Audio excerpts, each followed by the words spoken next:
Sudah kelihatan? Kelihatan Ibu, udah Ya. kelihatan. Baik. Tema topik yang diberikan kepada saya itu adalah tentang peran keluarga dalam memberikan pendidikan seks bagi generasi Hindu. Jadi kemarin Mbak Yaya kalau nggak salah itu sudah menyampaikan materi tentang seksualitas ya. Jadi dari kajian filsafat. Terus bagian saya adalah bercerita tentang ranah praktisnya, bagaimana keluarga itu berkontribusi dalam pendidikan seks bagi generasi Hindu. Jadi kenapa keluarga, kemudian kenapa pendidikan seks gitu ya. Jadi ini menjadi penting sehingga saya akan menyampaikan kepada rekan-rekan kenapa sih kita harus berbicara pendidikan seks. Emangnya ada apa dengan kehidupan kita gitu. Baik, barangkali rekan-rekan pernah membaca berita ini. Jadi bagaimana seorang ABG rela berhubungan badan demi keluarkan darah putih pacar gitu ya, karena sang pria ngaku sakit. Itu jadi upaya untuk bisa berhubungan badan gitu ya dengan ini kan udah dewasa semua ya, dengan pacarnya itu dilakukan dengan mengatakan bahwa sakit dan perempuannya itu mau. Kenapa dia mau? Karena dia tidak tahu. Karena dia tidak tahu pengetahuan tentang seks dan seksualitas gitu yang saya curigai ya. Jadi kok bodoh sekali gitu. Kenapa kita mengatakan bodoh? Karena kita mengetahui pengetahuan itu. Karena kita sempat belajar tentang apa itu seks, itu kemudian apa itu seksualitas. Ini terjadi bukan di Bali ya, tetapi saya pernah mendengar cerita langsung dari seseorang gitu yang dekat dengan saya, yang pernah bekerja dengan saya. Dia mengatakan bahwa ketika dititip kepada kakeknya, gitu ya, si anak ini kemudian dimintain tolong oleh anggota keluarga dekatnya untuk membantu kencing, gitu ya. Jadi untuk membantu kencing, kemudian memegang alat kelamin dari orang tersebut. Jadi dilakukan gitu. Jadi kenapa? Karena tidak tahu, karena tidak memperoleh pendidikan seks gitu ya. Ini baru kasus yang pertama. Kemudian ada lagi, ada dukun sakti gitu kan, ini ceritanya biasa ya, sudah sering didengar. Kemudian dicabuli 2 SMP dengan modus untuk pengobatan dan lain sebagainya. Jadi kenapa bisa dilakukan ya karena anak ini mungkin juga tidak tahu gitu ya. Jadi kasus-kasus yang terjadi di sekitar kita yang kemudian viral kadang-kadang itu disebabkan adalah oleh ketidaktahuan dari si anak itu sendiri. Jadi mudah dilakukan karena bodoh gitu ya. Nah selanjutnya ini juga pernah nggak baca?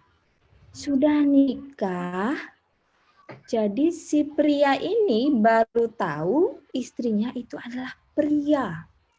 Ya, jadi udah 2 minggu menikah. Apakah tidak bisa membedakan gitu ya karakteristik antara pria dan wanita? Ternyata dia istrinya itu masih nyantol penisnya gitu kan.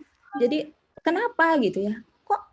Kok begitu rendah pengetahuannya tentang seks, kemudian bagaimana karakteristik dari lawan jenis, bagaimana perbedaan pria dan wanita. Ini menunjukkan bahwa pendidikan seks dari 3 kasus ini menunjukkan bahwa pendidikan seks ini masih dianggap tabu gitu ya, dianggap tabu untuk dibicarakan, tapi rupanya itu menyesatkan beberapa generasi muda kita. Nah, belum yang ini. Ya, sing beling sing anten gitu ya. Jadi sing beling sing anten. Jadi kalau misalnya tidak hamil, tidak menikah, ketika itu dilakukan maka otomatis kita ini secara tidak langsung mengesahkan bahwa seks sebelum nikah itu boleh, seks sebelum kawin itu boleh. Karena apa? Kalau mau nganten harus beling dulu gitu ya. Jadi apa? Ini ada apa dengan pendidikan seks kita gitu ya. Jadi ini menjadi pokok bahasan yang penting. Kemudian siapa sih yang kemudian berkontribusi besar terhadap pendidikan seks? Apakah keluarga, apakah sekolah, apakah masyarakat? Bagaimana metodenya? Kemudian apakah sudah dilakukan atau belum? Itu. Jadi ini akan menjadi bahan obrolan kita dalam beberapa menit berikutnya. Nah, ini sudah saya sampaikan. Kenapa kemudian? Karena kita menganggap bahwa seks itu adalah tabu, sing dadi orang-orang, sing dadi omong-omongan, jorok gitu ya. Kenapa dikatakan jorok? Karena bayangannya seperti gambar ini. Ya, karena seperti gambar ini kayak obrolannya itu cuman begitu dipersepsi beberapa orang gitu ya. Padahal apakah seperti itu? Seks itu ya sekarang kita akan bahas. Nah, ini kita anggap tabu karena kita melihat bahwa seks itu hanyalah hubungan antara lawan jenis, kemudian jorok dan lain sebagainya. Padahal itu adalah sebuah pengetahuan yang membantu manusia untuk beradaptasi. Sehingga jadi gini nih. Nah, mungkin Suto Adiasa dulu sama Ratih lirik-lirikan gini dulu ya, karena menganggap seks tabu dan lain sebagainya. Jadi lirik-lirik kayak gini dulu. Kemudian baru ngobrol, perkenalan dan lain sebagainya. Pengen tahu sebenarnya dalamnya kayak gimana. Baik, sekarang kita akan berbicara tentang seks. Kemarin Mbak Yaya menyampaikan tentang seksualitas ya menurut kajian filsafat. Nah, sekarang kita akan membedakan dulu dua konsep antara seks dan seksualitas. Jadi kalau seks itu adalah sebuah konsep tentang pembedaan jenis kelamin manusia berdasarkan faktor-faktor biologis, hormonal, dan patologis. Jadi ini seks itu adalah given ya. Given itu artinya perempuan punya vagina, perempuan punya payudara yang lebih besar, kemudian laki-laki punya penis, kemudian dengan dan lain sebagainya gitu ya. Itu given. Nah, kemudian kalau seksualitas itu lebih mencakup tidak hanya identitas seksual antara dia adalah pria dan wanita, dia punya penis atau dia punya vagina, tetapi lebih kepada orientasi seksualnya, kemudian norma seksualnya, kemudian bagaimana praktik seksualnya, kebiasaan seksualnya, hasrat dan lain sebagainya. Jadi termasuk juga hubungan heteroseksual dan hubungan homoseksual itu adalah bagian dari seksualitas. Jadi pendidikan seks itu seperti apa jadinya? Pendidikan seks apakah berbicara tentang hanya perbedaan kelamin ataukah seksualitas? Ya. Nanti akan kita sampaikan. Jadi pendidikan seks ini adalah hal yang seperti apa? Penting nggak untuk dipelajari gitu ya? Terus kalau memang penting, kapan diberikan? Yang jelas, pendidikan seks atau mengajarkan seksualitas menurut Dr. Boyke itu adalah proses yang sangat panjang. Ya, jadi harus disampaikan sejak usia dini pendidikan seks ini. Jadi sehingga nanti ketika anak sejak dini mengetahui belajar tentang seks, maka ini akan menjadi bekal bagi anak untuk terhindar dari bahaya-bahaya yang seperti saya katakan tadi, pelecehan seksual, perilaku seks bebas, kehamilan yang tidak diinginkan, pemerkosaan, sampai kepada penularan penyakit, di mana angka-angka itu sekarang cukup tinggi ya di daerah kita. Jadi pendidikan seks ini sebenarnya berupaya untuk mengatasi hal tersebut, yaitu mengurangi angka itu, termasuk bagaimana kemudian kita menstop pornografi, seks bebas, penyakit menular seksual, dan hamil di luar nikah tadi. Nah, kemudian kenapa harus diberikan semenjak anak usia dini? Nah, ini sering kali saya sampaikan juga ketika saya memberikan perkuliahan kepada mahasiswa saya, bahwasannya ini soalnya ada beberapa mahasiswa saya yang ikut join, bahwasannya anak itu terlahir dalam kondisi amoral. Amoral itu adalah tidak tahu nilai, tidak tahu peran, dan kemudian lingkunganlah yang kemudian membantu anak untuk bisa menjadi anak yang bermoral gitu ya. Tahu benar dan salah gitu ya, tahu baik dan buruk.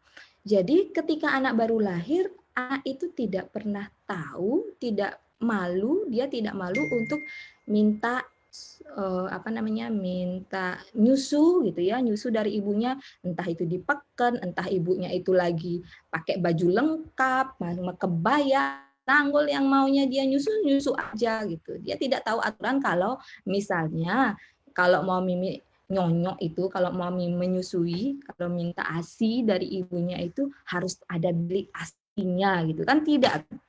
Jadi begitulah anak dalam kondisi amoral. Jadi lingkunganlah yang kemudian membantu anak untuk bisa menjadi bermoral. Jadi dia tahu aturan benar dan salah. Oleh karena itu, maka siapakah yang kemudian, ini kok hilang screen-nya?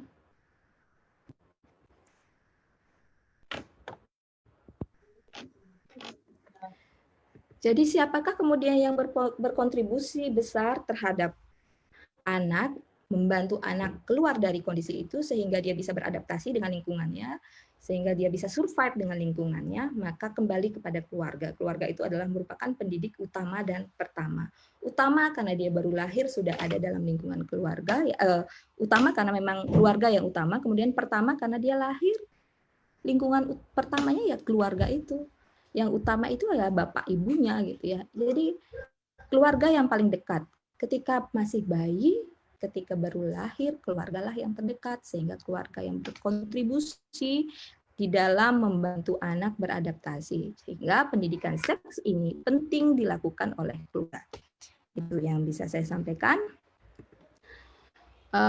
Untuk definisi keluarga barangkali sudah biasa ya, bisa saya abaikan.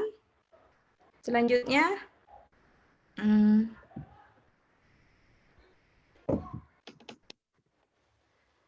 sekarang saya lanjut ke teori ekologi Bronfenbrenner tentang pengasuhan. Jadi bagaimana kemudian lingkungan keluarga ini nanti memang sangat berperan terhadap pengasuhan. Jadi sebenarnya dari teori ekologi ini disebutkan ada 4 lingkungan yang sangat berpengaruh terhadap perkembangan manusia. Yang pertama itu adalah mikrosistem, yang jelas itu adalah keluarga, sistem pertama yang paling dekat dan berpengaruh langsung terhadap kehidupan seseorang. Yang mikrosistem itu ada keluarga, kemudian ada sekolah, kemudian juga tempat penitipan anak, dan lain sebagainya. Itu mikrosistem ya, jadi dia sistem yang dekat dan berpengaruh terhadap kehidupan seseorang, karena dia lekat di situ. Kemudian mesosistem ini merupakan interrelasi atau saling hubungan antara 2 atau lebih mikrosistem. Jadi misalnya interrelasinya ini adalah bagaimana interrelasi antara sekolah dengan keluarga gitu ya. Jadi misal nih di rumah anaknya baik-baik saja, tidak nakal, tapi ketika di sekolah dia anak yang nakal gitu ya. Di rumah itu dia nggak pernah ngebeng-ngebengang rok gitu. Biasanya anak laki-laki kan suka ngangkat ini indro jumpi temennya yang perempuan gitu. Ketika masuk SD, ternyata anak laki-lakinya di sekolah itu suka nyium-nyiumin temen ceweknya gitu. Padahal di rumah tidak nih, ada apa gitu. Itulah ya dia. Jadi ada interrelasi, saling hubungan antara 2 mikrosistem itu, antara sekolahnya dengan keluarganya, ada perilaku yang berbeda. Kemudian ekosistem hubungan antara 2 atau lebih namun tidak memainkan peran atau dia tidak terlibat langsung terhadap situasi itu. Ya jadi misalnya media gitu ya, jadi media dan lain sebagainya. Kemudian makrosistem ini adalah budaya tempat kita hidup, lingkungan kita yang kita interaksi secara terus-menerus, menyangkut belief, nilai-nilai dominan, kebiasaan, gaya hidup dan lain sebagainya. Sekarang selain mikrosistem ini, selain keluarga yang berkontribusi terhadap perkembangan anak, baik itu nanti akan hubungannya dengan pendidikan seks, makrosistem ini juga punya pengaruh yang demikian kuat terhadap anak-anak gitu ya, terhadap generasi muda. Kemudian ekosistem ini juga berkontribusi. Jadi kenapa bisa demikian gitu ya? Karena memang karakteristik generasi muda sekarang itu berbeda dengan karakteristik generasi muda dulu. Kalau kita berbicara generasi muda Hindu yang sekarang. Generasi muda Hindu yang sekarang kalau kita lihat itu terdiri atas generasi milenial dan generasi, kalau kita pakai teori yang ini yang saya sampaikan di slide ini, maka menurut ini generasi sekarang itu lebih banyak itu adalah dari generasi milenial gitu. Milenial dan post milenial ini siapa? Generasi Z, generasi alpha. Mana hidupnya nanti sangat berhubungan dengan media-media sosial dan lain sebagainya. Jadi berbeda dengan dulu kita hidup hanya dengan interaksi dengan keluarga ataupun keluarga besar, kemudian sekarang karakteristik generasi muda ini kita seperti itu. Jadi lebih banyak dari milenial, kemudian dari post milenial seperti generasi Z dan generasi Alpha. Ya ini ya, Z dan generasi Alpha. Kalau saya ini termasuk generasi milenial gitu ya, sehingga generasi milenial ini sebenarnya adalah generasi yang menjembatani komunikasi. Kadang-kadang kan generasi sebelum Y ini, generasi X atau baby boomer ini kemudian tidak mampu berkomunikasi dengan baik dengan generasi Z dan generasi Alpha. Generasi Y ini adalah generasi jembatan ya antara generasi sebelum Y dan kemudian generasi setelahnya Y. Jadi milenial ini kemudian menjadi sebuah penelitian ini lepas dari konteks pendidikan seks ini, sehingga generasi milenial ini kemudian dilakukan sebuah penelitian tentang bagaimana kekuatan generasi milenial ini untuk pembangunan kita ya di Indonesia. Jadi ada buku khusus yang membahas tentang generasi milenial ini. Nah, kemudian berikutnya karena perubahan generasi ini kemudian ada yang namanya perubahan cara masing-masing generasi itu untuk mengakses informasi. Ini ya sebagai penguatan. Jadi dibagi menjadi 3 generasi pembelajar, yaitu ya pertama adalah generasi pembelajar generasi pertama, itu adalah situasi di mana orang-orang mencari ilmu dengan menemui sang ahli atau sumber utama ilmunya. Jadi misalnya itu dulu kan filmnya Yoko sama Bibi Elung gitu kan, nyari guru belajar di apa namanya kalau di situ ya kayak Padepokan dan lain sebagainya, atau kita kayak dulu ke Arya Kamandanu, Arya Dwi Pangga dalam cerita-cerita.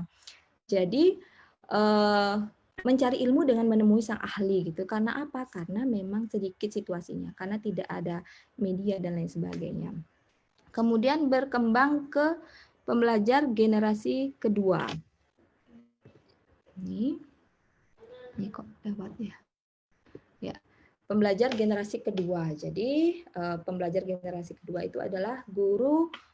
Setelah itu ahli itu kewalahan, akhirnya dia buat sekolah, kemudian guru diam, nanti dibagi menjadi kelas-kelas. Ya, saya adalah lahir dari generasi pembelajar generasi kedua. Kemudian selanjutnya adalah pembelajar dari generasi ketiga. Inilah saya milenial juga ada di dalamnya, pembelajar generasi ketiga. Kemudian si Z dan si Q yang merupakan generasi muda kita ya, generasi muda Hindu kita, di mana mereka mengakses informasi itu dari jaringan internet. Ya, jadi mereka bisa mengakses kapanpun, mengunggah kapanpun gitu tanpa ada yang kontrol, selama HP-nya ada kuotanya, selama internetnya terkoneksi dengan laptopnya terkoneksi dengan internet, wifi dan lain sebagainya, maka dia bisa belajar dan lain sebagainya. Sehingga dia akan sangat mudah untuk mengakses informasi-informasi yang mungkin menurut informasi-informasi yang mungkin ada kaitannya dengan pendidikan seks ini nanti ya, pornografi dan lain sebagainya tanpa kita ketahui. Itu karena kenapa sangat mudah itu diakses. Coba saja misalnya Bapak Ibu misalnya buka Twitter kemudian pasang hashtag dengan hashtag yang berbau porno, itu langsung keluar aksesnya dan gampang sekali. Itulah kemudian menjadi alasan bagi saya kenapa anak saya yang SMP saya tidak sarankan untuk menggunakan Twitter gitu ya. Instagram juga masih kadang-kadang seperti itu, tapi Instagram masih bisa saya kontrol gitu. Kalau Twitter itu menurut saya masih lost control, tapi mainannya orang-orang yang sudah lebih dewasa gitu ya. Facebook dan lain sebagainya. Jadi itulah situasi di mana pendidikan seks sekarang itu menjadi sebuah apa namanya ya, sebuah sektor yang memang harus digarap, dihidupkan kembali peran keluarganya, sehingga anak-anak kita ini menjadi anak-anak yang siap untuk terjun ke masyarakat. Ya, jadi ketika misal nih kembali saya pada cerita itu, misal suatu ketika anak saya mengakses pornografi di HP-nya, ketika di rumah saya bisa tahu dan ketika di rumah saya bisa katakan jangan, ya, bla bla bla bla bla, atau dimarahi atau disembunyikan HP-nya. Gitu misalnya eksekusi yang dilakukan untuk mengatasi.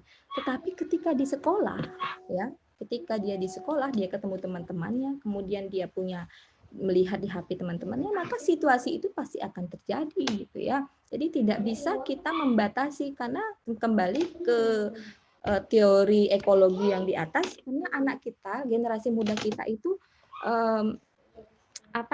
mereka berinteraksi dengan berbagai lingkungan yang kemudian apalagi sekarang dia terkoneksi langsung dengan internet sebagai pembelajar generasi ketiga, maka akan gampang sekali untuk mengakses hal-hal tersebut. Oleh karena itu kita harus memberikan pagar kepada generasi muda kita untuk bisa menjaga dirinya ketika dia keluar, ketika dia lepas dari orang tuanya, ketika dia kos dan lain sebagainya, dia tahu tataran-tataran, norma-norma atau cara-cara untuk menjaga dirinya. Ya. Baik, kita masuk ke pendidikan seks pada keluarga Hindu. Jadi, apakah dulu sudah pernah diajarkan pendidikan seks pada kita, saya, pada rekan-rekan sekalian? Apakah sudah pernah diajarkan pendidikan seks di rumah, di keluarganya? Boleh? Tidak? Tidak? Tidak ya. Jadi belajar seksnya di mana kemarin? Ayo, belajar seksnya di mana? Otodidak. Otodidaknya di mana? Di sekolah pernah diajari. Mungkin dari teman-teman, obrolan teman-teman. Obrolan. Ya. Nah, kemudian kan responnya beragam ya. Responnya beragam dari apa yang terjadi di lingkungannya. Ada yang bisa menjaga diri. Kemudian ada yang kebablasan gitu kan. Nah, sehingga ayo dong keluarga gitu. Ayo dong keluarga sekarang mengambil peran untuk itu. Mengambil peran untuk pendidikan seks pada keluarga Hindu. Jadi kalau misalnya mereka kebablasan, menurut saya wajar karena tadi yang di atas itu ya, saya mengatakan bahwa anak lahir dalam kondisi amoral, dia tidak tahu benar dan salah. Ketika dia salah, kemudian disalahkan oleh lingkungannya, pernah nggak keluarganya mengajarkan tentang seks itu apa? Kan itu pernah nggak sekolahnya mengajarkan tentang seksualitas itu apa? Pernah nggak orang tuanya memberikan batasan-batasan tentang interaksinya dengan lawan jenis, bertemu dengan orang baru, dan lain sebagainya? Jika itu tidak pernah dilakukan, maka tidak bisa disalahkan. Karena kembali anak itu berarti tidak tahu lingkungannya lah yang salah karena tidak mengajarkan tentang pendidikan seks itu. Nah, baik, sekarang saya mencoba melihat bahwasanya sesungguhnya pendidikan seks itu sudah kita diajarkan melalui ritual-ritual yang diberikan, ya ritual yang kita lalui ya. Akan tetapi dalam ritual itu hanyalah simbol, tetapi kemudian maknanya tidak sampai ke kita gitu ya, tidak sampai ke orang tua, kemudian tidak sampai kepada anaknya juga. Misalnya seperti ini ya, perbedaan antara laki perempuan itu sudah dilakukan gitu. Ini laki ada anak, dia punya anak laki-laki, punya anak perempuan. Perbedaan seks itu sudah dilakukan ketika anak baru lahir, bayi baru lahir, kemudian ari-arinya ditempatkan yang berbeda. Saya tidak tahu di daerah yang lain ya, saya berbicara di daerah saya, kebetulan di Karangasem juga, kemudian di Denpasar, saya nikah ke Denpasar juga sama.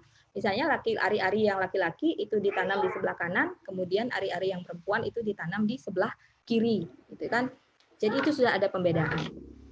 Kemudian pada upacara 3 bulanan, usia 0 sampai 3 tahun itu adalah usia di mana pendidikan seks itu diberikan dengan memperkenalkan anak untuk mengenali anggota tubuhnya. Kan gitu ya? Nanti saya sampaikan. Nah, pada ritual daur hidup manusianya pada manusia, di acara 3 bulanan itu biasanya anak laki dan perempuan itu sudah diberikan untuk menggunakan perhiasan ya. Ketika menggunakan perhiasan itu biasanya diletakkan di tangan gelang yang ada bunyinya, kemudian di kaki gitu ya. Nah, itu berarti apa? Anak itu sudah diminta, kita sebenarnya orang tua diminta untuk mengedukasi anak mulai saat itu untuk mengenali dirinya. Oh, dia punya tangan, dia punya kaki. Kemudian yang perempuan kadang ditindik telinganya bahwa dia perempuan pakai anting dan lain sebagainya. Jadi ada pembedaan itu ya. Jadi sudah ada pendidikan seks. Cuman itu dilakukan melalui ritual dan maknanya itu tidak sampai. Sebenarnya mulai dari situ orang tua sudah mulai aware untuk mengajarkan kepada anaknya tentang identifikasi dirinya, dia laki atau perempuan, ciri-cirinya dan lain sebagainya. Kemudian di daerah saya ini mungkin lepas konteks bagiannya sedikit. Di daerah saya di Padang Sambian kemudian dibedakan misalnya pas upacara ngangkit di 3 bulanan itu ada Banten Luh dan Muani gitu ya. Di sana kemudian ada sebenarnya beberapa Banten yang tujuannya untuk mengedukasi orang tua, ini diedukasi tentang bagaimana nanti dia mengajarkan anaknya dengan karakteristik Banten yang berbeda-beda. Ini tidak saya sampaikan demikian banyak. Kemudian ritual ketika tumbuh gigi, ini kan mengenali juga ya. Jadi dia menyesuaikan diri, giginya hilang gitu kan. Apa yang dilakukan ketika giginya copot? Nah, ini kan sebenarnya dasar dari pendidikan juga, karena kan mengenali anggota tubuh, gigi saya hilang gitu. Terus kemudian orang tuanya bercandain, ongoh, dan lain sebagainya. Itu bahaya, jangan dilakukan. Nggak akan tumbuh-tumbuh, tuh jelek, dan lain sebagainya. Itu kadang-kadang kakaknya yang melakukan gitu, kadang-kadang neneknya yang melakukan. Itu tidak. Jadi buat mereka percaya diri, mengenali bahwa ini gigi itu bisa tanggal, tapi bisa tumbuh lagi. Gitu ya, bisa tanggal, bisa tumbuh lagi dan lain sebagainya. Kemudian pada otonannya mepetik ada lagi pengenalan anggota tubuhnya dengan rambutnya yang bisa tumbuh dan bisa dipotong lagi kan gitu ya. Jadi dipotong, jadi itu sebuah pilihan bahwa ada bagian-bagian tubuh kita yang berkembang semakin panjang, semakin pendek gitu ya. Jadi nanti juga ada bagian tubuhmu yang lain itu akan begitu, tapi ini dasarnya disampaikan di sini di upacara ini loh rambutmu jadi potong dan lain sebagainya. Jadi nanti pun tubuhmu ini juga akan berkembang gitu. Jadi tidak terkejut gitu ya. Jadi ini dasar dari pendidikan seks yang disampaikan melalui ritual daur hidup manusianya. Yang sebenarnya ada pendidikan seksnya dari zaman dulu gitu. Cuman makna kembali saya sampaikan maknanya yang tidak nyambung gitu. Orang tua tidak memfollow up-nya dengan melakukan edukasi lanjutan terhadap anak.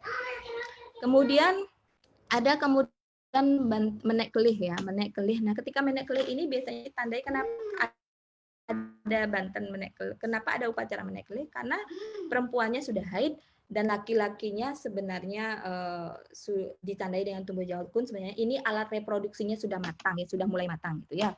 Nah, kemudian di sini harusnya berubahlah pendidikan seksnya. Jadi tidak lagi mengenali anggota tubuhnya, tetapi kemudian berubah bahwa ini organ reproduksimu ini harus dijaga seperti apa kan gitu ya. Kemudian ini ketika misalnya kamu ini punya ada sel telur, ini ada sel yang laki-laki itu ada sperma, kemudian ini jika misalnya kamu pacaran terus melakukan ini akan menyebabkan misalnya kehamilan dan lain sebagainya gitu ya. Jadi ini dia mengenali bagaimana haidnya, bagaimana pasang pembalut. Kemudian yang laki-laki misalnya mimpi basah itu harus dijelaskan kepada orang tuanya kenapa mimpi basah gitu ya. Dan lain sebagainya. Inilah peran itu pendidikan seks sebenarnya sudah ada di sana karena terjadi perubahan-perubahan perkembangan pada organ-organ seksualnya dan di sini mengalami kematangan. Kemudian ada potong gigi ini kemudian sudah pada sudah matang organ seksnya. Kemudian apa nih? Biasanya nanti dia dibantu kan kalau potong gigi kan disimbolkan dengan memotong indera-inderanya jadi mengendalikan diri. Jadi sebenarnya di sini kalau dari seks ini diminta untuk memilih gitu ya bagaimana memilih perempuannya, bibit, bebek dan bobot dan lain sebagainya itu seksualitas. Jadi sampai di sini bisa diterima? Halo. Bisa Ibu? Bisa ya, saya lanjut ya. Bisa. Kalau bosan bilang ya, wajah saya membosankan. Ya, Bu.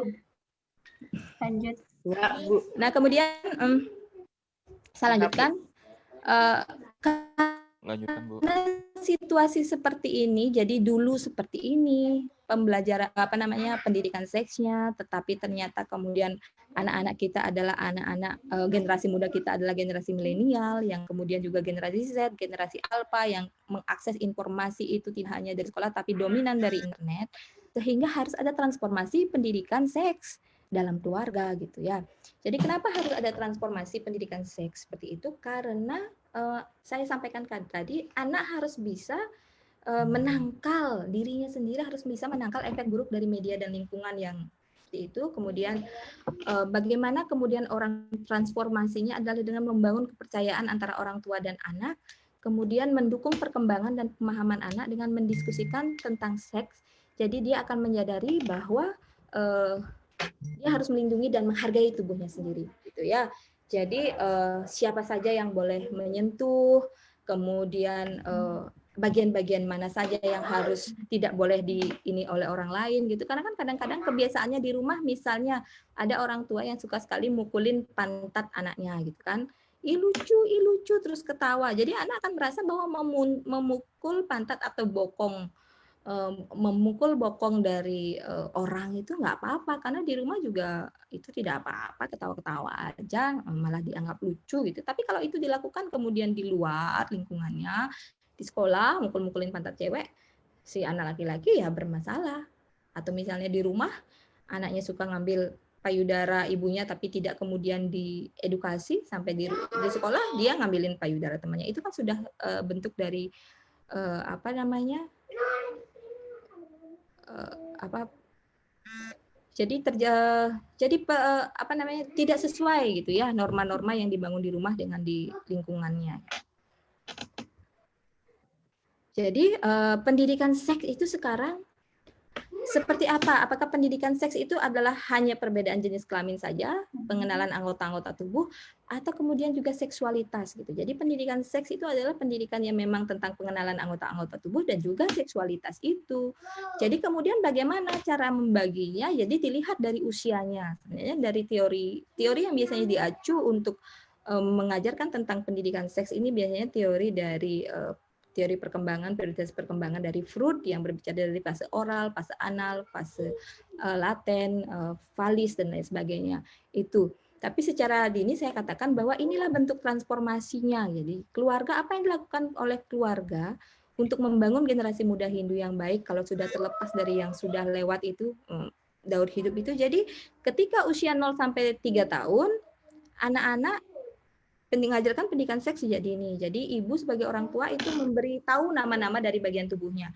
Kemudian sampai kemudian Mr. V dan Mr. V-nya itu, P dan Mr. V-nya itu disampaikan nama asli organ kelaminnya. Kita yang ini sampai tabu sekali mengatakan apa itu titit gitu ya. Apalagi sih? Dan lain sebagainya. Malu kan? Saya aja sampai di sini malu juga mengatakannya. Karena apa? Karena kita menganggap itu tabu gitu kan. Jadi ya sudah, ajarkan saja penis, vagina, jadi dia sudah familiar dengan istilah-istilah itu.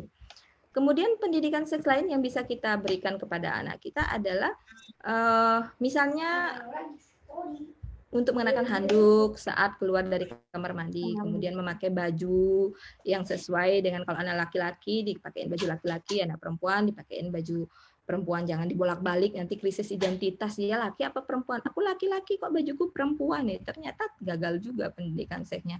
Ulian pangsing beli baju memene baju mbok nih bangadin nih gitu kan. Kadang-kadang warna juga menentukan, misalnya baju pink, baju biru gitu.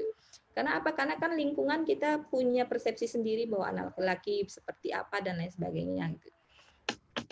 Kemudian usia 4 sampai 5 tahun di sini sebenarnya sudah bisa, kadang-kadang ada pertanyaan, ibu kok bisa sih ada bayi di dalam kandungannya ibu? Kok bisa? Kenapa? Gitu kan, bingung biasanya jawabnya. Ini apa ya? Ya dijelaskan saja. Jadi ibu bapak saling mencintai, kemudian kemudian ibu hamil gitu ya. Oh, gimana itu caranya? Karena hasil cinta dari ibu bapak sehingga ibu itu hamil lagi. Kemudian ajarkan juga pada anak rasa malu ya. Misalnya rasa malu seperti apa? Misalnya memakai baju, mengganti pakaian gitu. Ajarkan dia mengganti pakaian di tempat yang tepat, memakai celana dan lain sebagainya di tempat yang tepat. Itu ajarkan rasa malu yang berkaitan dengan norma-norma umum. Jadi dia tahu. Karena apa? Karena jika tidak itu diajarkan, misalnya dia buka baju sembarangan, kan itu juga memicu orang untuk melakukan berbuat atau berlaku hal-hal yang tidak sesuai dengan norma. Kemudian pada usia 6 sampai 8 tahun mulai berbicara tentang pubertas sebagai persiapan anak ketika nanti dia mau matang organ reproduksinya. Jadi mulai diajarkan sedikit-sedikit. Oh, itu kakaknya, oh dia mau dewasa. mau puber gitu ya. Terus gimana itu puber? Diajak ngobrol, ada cerita tentang lingkungannya. Sehingga dia ketika nanti kita tidak tahu bahwa anak kita sudah masuk fase itu, setidaknya dengan cerita-cerita yang sudah disampaikan tentang orang lain, tentang hal yang sekarang dialami oleh dirinya, maka dia sudah punya pengetahuan tentang, oh aku ini sepertinya yang diceritakan sama ibu dulu. Jadi kalau misalnya marah-marah, suka marah sedikit, ya itu bagian dari pubertas dan lain sebagainya. Jadi kayaknya ibu dulu cerita seperti ini, kayaknya bapak dulu seperti ini. Nah, kemudian pada usia ini tidak diperkenankan lagi mandi bersama orang tua atau saudara yang berbeda kelamin ya. Ibu mandi dengan bapak, bapak dengan ibunya mandi dengan anak laki-lakinya, anak laki-lakinya mandi anak laki-laki mandi dengan ibunya, anak perempuan mandi dengan bapaknya. Itu tidak boleh dilakukan lagi. Ya, karena sudah ada hasrat yang berkembang ketika anak usia 6 sampai 8 tahun. Kemudian anak perempuan juga jangan lagi dicebokin oleh ayahnya. Itu bisa membuat anak menjadi tidak percaya diri. Ajari dia untuk sudah bisa membersihkan organ-organ yang berkaitan dengan organ-organ untuk pembuangannya, jadi BAB, buang air kecil, buang air besar yang kayak gitu. Diajarkan untuk diri. Nah, sehingga toilet training itu kan sebenarnya bagaimana kita belajar buang air besar, buang air kecil itu kan sudah diajarkan ketika anak mulai usia 1 tahun. Dan di sini sudah dilepaskan. Jangan sampai di sini masih dicebokin ibunya, dicebokin bapaknya, terus nggak tahu kapan kencing, nggak tahu kapan BAB gitu kan. Wah, itu gagal orang tuanya. Kemudian usia 9 sampai 12 tahun. Jadi berbicara dengan anak terkait perubahan yang mereka lalui ya, agar anak itu memahami menstruasi, ereksi, ejakulasi dini. Nah, kalau laki-laki biasanya kan mimpi basah tuh. Mimpi basah itu kan terjadi karena hormonnya itu kan memproduksi terus sel sperma, dan jadi ketika dia tidur kemudian keluarlah itu kan harus dikeluarkan itu karena diproduksi secara rutin, sehingga keluarlah ketika mimpi basah itu. Jadi ketika mimpi basah itu disampaikan kenapa dan lain sebagainya bapaknya, terus apa yang dilakukan ketika mimpi basah, dan sampaikan bahwa laki-laki normal memang begitulah adanya. Dan bapak juga mengalami hal yang sama. Jadi nggak apa-apa, nggak perlu takut, ngobrol aja sama bapak. Artinya orang tua dalam situasi ini memang harus menjadi teman, sehingga dia tidak mencari pelarian ke tempat orang lain untuk bercerita. Iya, kalau lingkungannya yang lain diajak bercerita itu memberikan edukasi yang baik atau yang bagus. Kalau tidak ya sudah bahaya. Kemudian yang ini, usia 13 sampai 18 tahun. Jadi pada usia ini anak mulai menyukai lawan jenisnya, kemudian maka dia sudah mulai ingin pacar-pacaran, kemudian membahas masalah cinta intim, kemudian ini wajar karena kan ini proses untuk beradaptasi juga. Jadi pada usia ini anak akan jatuh cinta, kemudian juga putus cinta. Ketika jatuh cinta, kemudian putus cinta, itu adalah proses membuat anak menjadi semakin kuat. Jadi kalau anak saya mungkin saya suruh untuk patah hati itu sampai 8 atau 9 kali. Sehingga ketika 9 kali dia patah hati, dia sudah tidak sedih lagi, tidak lebay lagi, sudah siap. Ya silakan, akan diberlakukan seperti ini kan. Jadi begitu ya. Nah, jadi tugas perkembangannya ini kita masuk ke fase remaja. Jadi tugas perkembangan remaja adalah yang dilakukan oleh remaja adalah menerima kondisi fisiknya dan memanfaatkan tubuhnya dengan efektif. Kemudian menerima hubungannya lebih matang dengan teman sebaya dari jenis kelamin yang manapun gitu ya. Jadi dia tahu membedakan hubungan yang matang dengan perempuan, yang intim, yang biasa, yang laki-laki harus seperti apa hubungannya yang matang dan sehat. Kemudian menerima peran jenis kelamin masing-masing, kalau laki-laki, perempuan seperti apa, melepaskan diri dari ketergantungan emosi, mempersiapkan karir ekonomi, perkawinan, dan lain sebagainya. Nah, kemudian seringkali ketika tidak diedukasi dengan baik, anak-anak ini akan punya gaya pacaran yang tidak sehat atau sering kita sebut dengan KNPI, kissing, necking, petting, dan intercourse ya. Jadi ketika pacaran yang tidak sehat ini kan diawali dengan seperti ini dulu. Ya, jadi ciuman dulu ya, ciuman terus turun ke leher, kemudian dari leher kemudian digosok-gosok, kemudian akhirnya melakukan hubungan seksual. Jadi caranya bagaimana? Ajarkan kepada anak bahwa ciuman yang seperti apa, hubungan yang seperti apa itu baik dengan lawan jenisnya.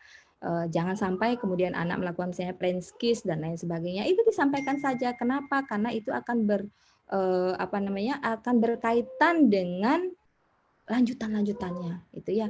Sehingga kuncinya itu sebenarnya kalau anak perempuan itu kuncinya untuk menjaga pastikan dia tidak dulu berciuman bibir ya. Kiss French kiss gitu ya. Sampai yang hot gitu. Jadi itu kenapa? Karena itu akan berlanjut ke necking, petting dan intercourse. Jadi kunci pertama untuk menjaga itu adalah kissing, French kiss-nya. Nah, bagaimana kemudian itu diajarkan kepada anak? Nah, itulah yang kemudian diobrolkan dari orang tua dan anak sehingga nanti generasi muda Hindu kita itu kan benar-benar akan terjaga. Karena kenapa? Karena berbicara tentang pembangunan, berbicara tentang keberlanjutan kita sebagai sebuah idealisme itu sangat tergantung pada anak-anak yang kita generasi muda yang kita pacu gitu ya, tergantung dari kualitas generasi mudanya. Jika generasi mudanya terjebak pada gaya pacaran yang tidak sehat, kemudian akan berlanjut karena kalau dilihat dari segi kinerja otak, kalau sampai kecanduan yang namanya pornografi, kemudian kecanduan yang namanya seks bebas itu akhirnya hormon dopamin lah itu yang akan mendominan mempengaruhi otak anak tersebut sehingga anak itu malas untuk melakukan hal-hal yang lain. Termasuk misalnya kemarin ada kasus misalnya sampai memperkosa dan lain sebagainya. Itu kenapa? Karena dopaminnya yang menyebabkan anak itu menjadi ketergantungan. Karena ketergantungan terhadap pornografi, seks dan lain sebagainya itu bisa lebih parah sembuhnya daripada ketergantungan narkoba. Barangkali itu yang bisa saya sampaikan. Jadi revitalisasinya seperti apa? Ya sudahlah, yuk jadi sahabat gitu.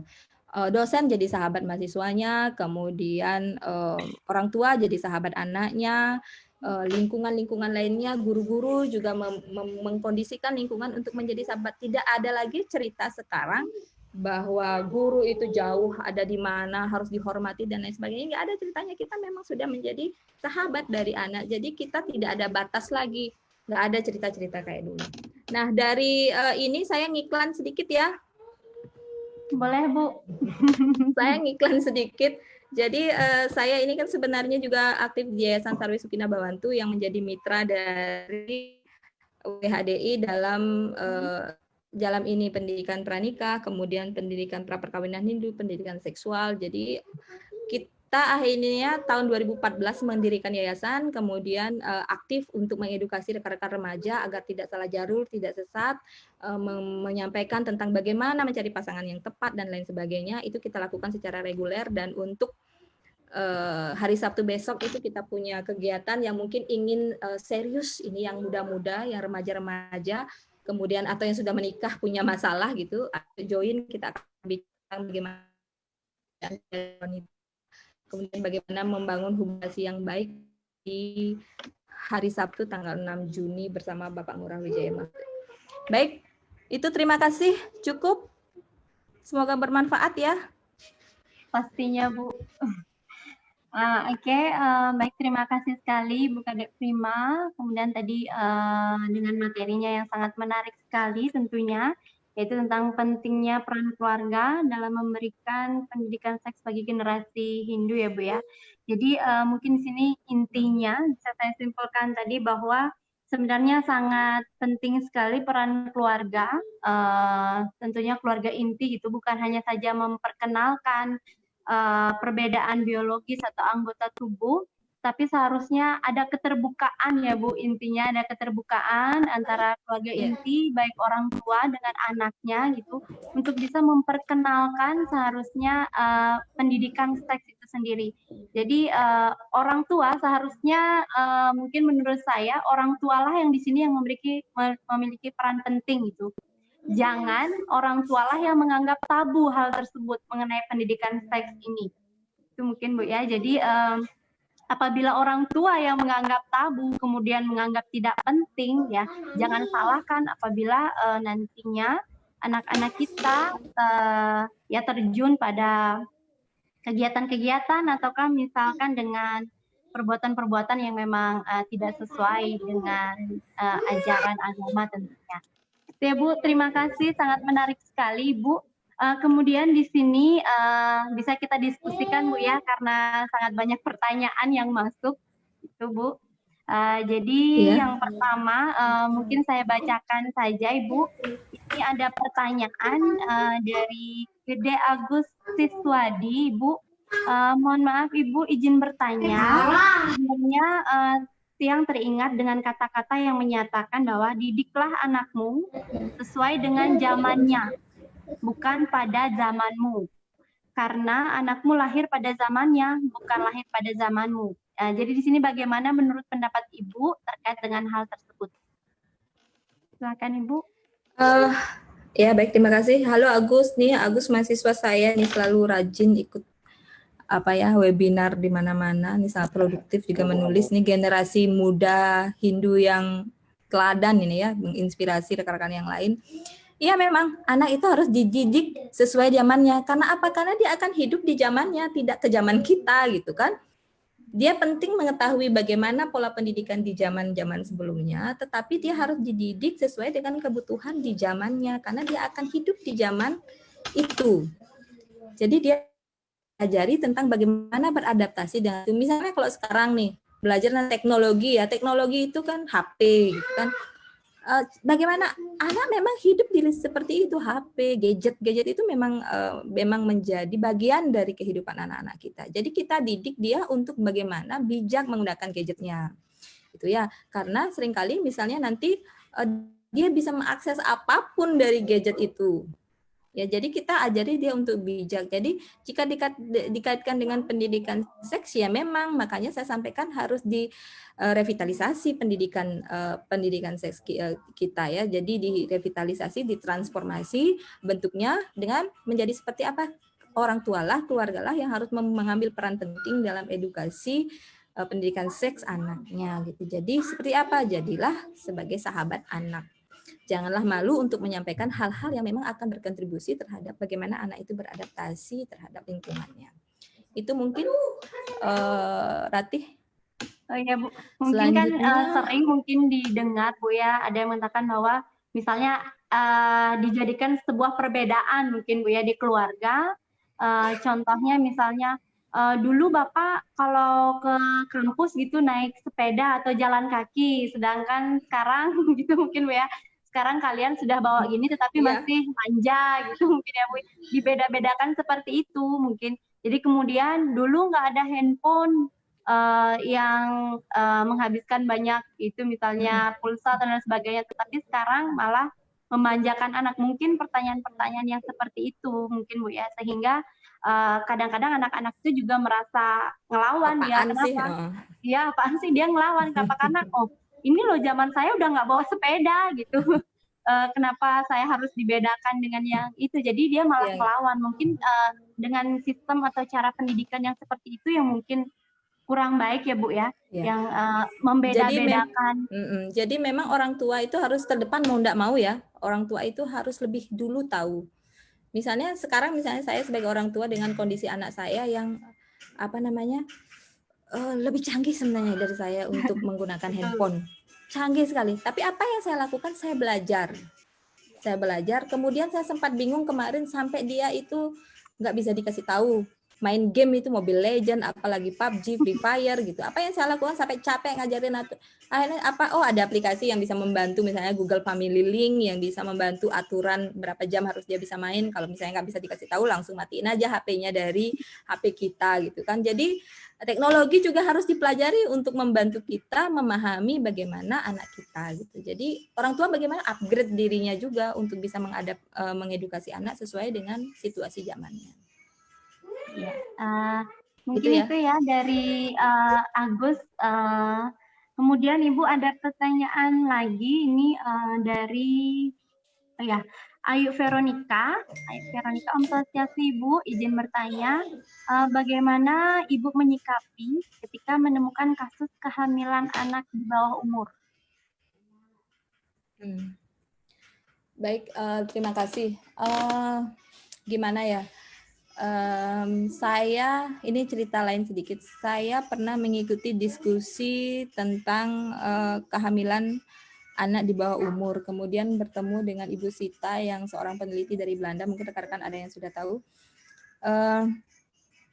di mana disampaikan bahwa anak perempuan di bawah umur itu sebenarnya dia masih boleh dengan dia hamil itu dia akhirnya terbatas untuk mengakses kebutuhan-kebutuhan yang bisa meningkatkan yang bisa meningkatkan kualitas dirinya gitu ya, karena dengan hamil kemudian dinikahkan, misalnya nih di Bali hamil di bawah umur kemudian dinikahkan, ketika nganten di Bali otomatis itu sudah berubah statusnya, langsung membanjar, langsung membraye, langsung ngopin, dan dalam situasi anak itu masih di bawah umur.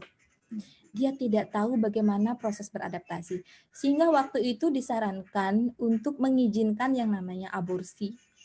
Ya, tapi itu kan tidak kemudian diberikan di Indonesia, jadi tidak diizinkan di Indonesia. Tapi waktu itu tercetus ide atau gagasan untuk mengizinkan aborsi untuk membantu anak-anak perempuan yang hamil di bawah umur itu untuk dapat mengakses atau meningkatkan kualitas hidupnya dengan mendapat pendidikan yang layak, dengan mendapat tanggungan-tanggungan yang lain. Nah, kemudian kehamilan di bawah umur kalau memang sudah terjadi, solusinya memang ya pertama itu pasti harus disahkan dengan menikah, kemudian atau menganten, itu menikah itu istilahnya menganten, kawin, kemudian bantu anak itu untuk beradaptasi, berikan tetap dia akses untuk meningkatkan kualitas hidupnya. Karena apa? Karena generasi yang hebat itu lahir dari ibu yang hebat. Ya, ibu yang tahu bagaimana mengedukasi dan lain sebagainya. Jadi kalau misalnya kemudian ibunya tidak diedukasi, kemudian ditekan, kemudian dibully, biasanya kan kadang-kadang gitu nganten terus, nih makanya kini menganten cenik, kini bedadini, kita tidak memberikan dukungan, tapi malah membuli, melakukan perundungan terhadap melakukan perundungan, akhirnya apa? Jadi berulang. Anaknya itu mungkin ketika dia punya anak, anaknya juga akan melakukan hal yang sama, situasi seperti itu ya. Jadi kalau memang sudah terjadi, ya nikahkan tapi beri dukungan, berikan dia akses untuk tetap bisa meningkatkan kualitas hidupnya. Gitu. Jadi intinya memberikan perhatian yang lebih ya Bu ya, memberikan perhatian yang lebih kepada anak yang memang sudah terlanjur nikah di bawah umur, bukan malah dan didampingi ya. Kemudian bukan malah dibully atau dikucilkan gitu Bu ya, malah kita yang harus orang tua tentunya harus punya peran penting ya untuk mendampingi, kemudian menjaga gitu ya anak yang sudah terlanjur menikah di bawah umur. Gitu. Baik, terima kasih.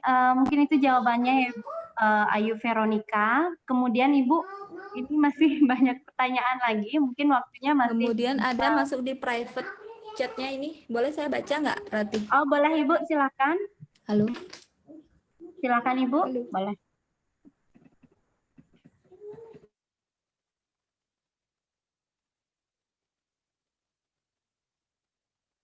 Halo. Ibu. Terputus ya kayaknya. Hilang ibunya. Ya mungkin karena buka pesan WA mungkin. Bisa diundang ya ibunya ya. Nanti aja masuk lagi, kemungkinan sinyalnya terganggu. Tunggu sebentar ya. Ya, mohon ditunggu. Jadi mungkin Bapak Ibu sekalian yang ikut berpartisipasi, kalau nanti banyak pertanyaan yang belum bisa dijawab karena waktu, nanti mohon maaf, nanti bisa kita sharing mungkin lain waktu gitu ya. Dan juga mungkin bisa nanti kita diskusikan dalam waktu atau kegiatan-kegiatan webinar selanjutnya. Saya hilang barusan ya? Oh iya Ibu, mungkin karena Ibu buka pesannya. Saya buka pesan langsung saya hilang. Iya, karena buka pesannya. Kayak hantu. Karena bisa dilanjutkan Ibu? Iya silakan, tapi karena saya tadi live, jadi saya nggak bisa baca chat yang sudah lewat. Mungkin dibacakan ya Ratih, minta tolong. Oh iya Ibu, ini dari Bagus Eka Ibu. Om Swastiastu, Ibu, izin bertanya. Setuju sekali apa yang disampaikan Ibu tadi, bahwa keluarga itu memang memiliki peran yang sangat penting dalam pendidikan seks bagi anak generasi berikutnya. Kemudian, namun kadang-kadang dalam lingkungan keluarga inti sekalipun ada perbedaan pandangan, Ibu, ada perbedaan pandangan atau perbedaan pemahaman tentang pola pendidikan seks untuk anaknya. Bagaimana tanggapan Ibu terhadap hal tersebut? Dan ada tidak Ibu rujukan dalam kitab suci Hindu yang memang secara dominan memuat tentang peran penting keluarga menurut ajaran agama Hindu itu sendiri? Bisa didengar, Ibu? Bisa. Baik, terima kasih.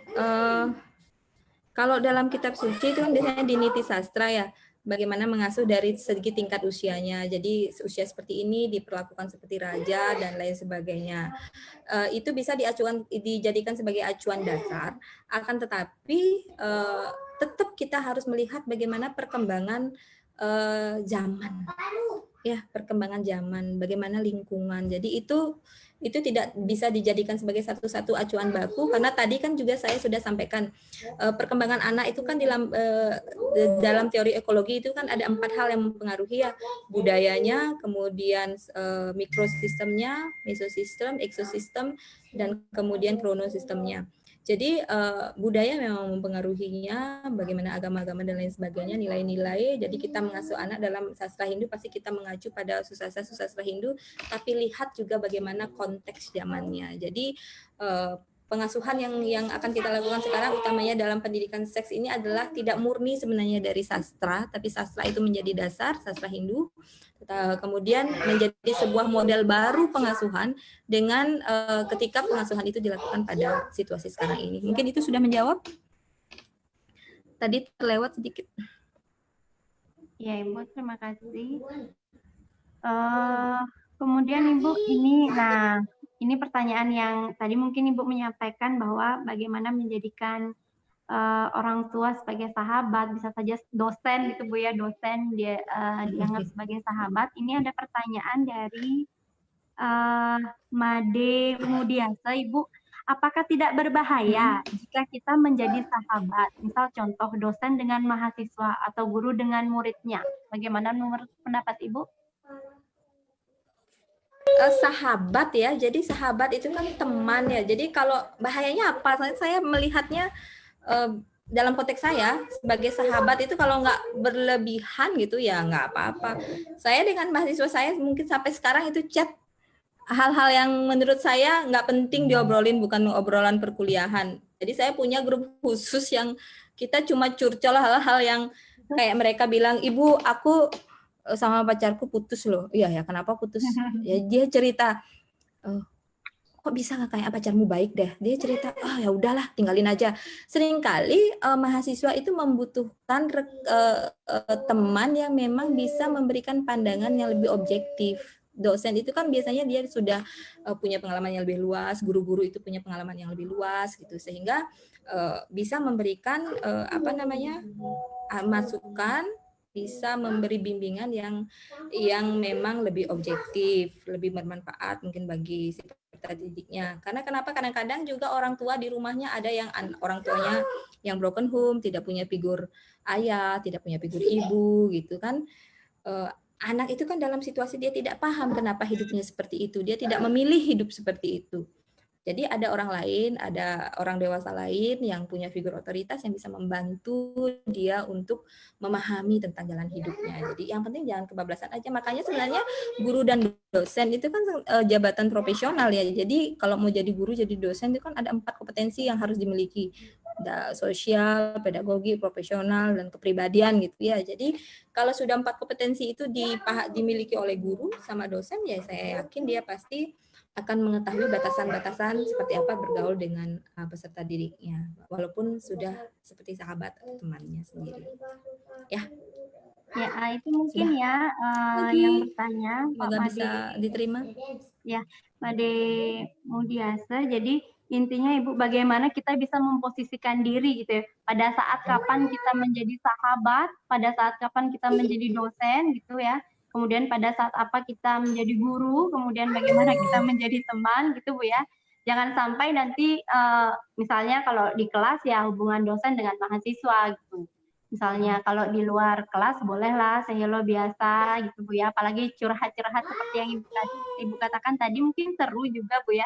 Jadi tidak ada Saya kadang tidak ada jarak gitu Bu ya. Tidak ada jarak yang apa ya yang sangat terlalu membedakan bahwa dia dosen dan mahasiswa gitu. ya, jadi profesional ya, itu tidak akan mempengaruhi nilainya gitu juga. Ya benar Bu. Biasanya kan gitu ya mahasiswa kadang-kadang, oh karena dia dekat dengan ibu ini jadi dia dapatnya nilainya gini. Biasanya kan mahasiswanya ujung-ujungnya jadinya kan ke situ gitu Bu ya. Iya, betul.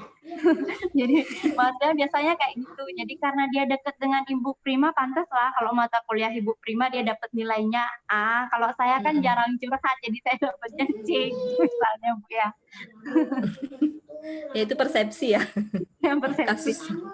Ya benar, kasus benar. Jadi sahabat yang dimaksud itu bagaimana tidak ada jarak yang sangat berarti. Jadi apabila kita memiliki yang Ibu katakan tadi masalah, jadi kita enak, gampang ngomongnya dengan yang kita anggap sebagai sahabat gitu Bu ya. Jadi biar tidak menjadi beban sendiri, malah akan mempengaruhi hal-hal yang tidak baik saya rasa ya bagi generasi muda kalau disimpan dengan sendirinya. Mungkin Bu ya.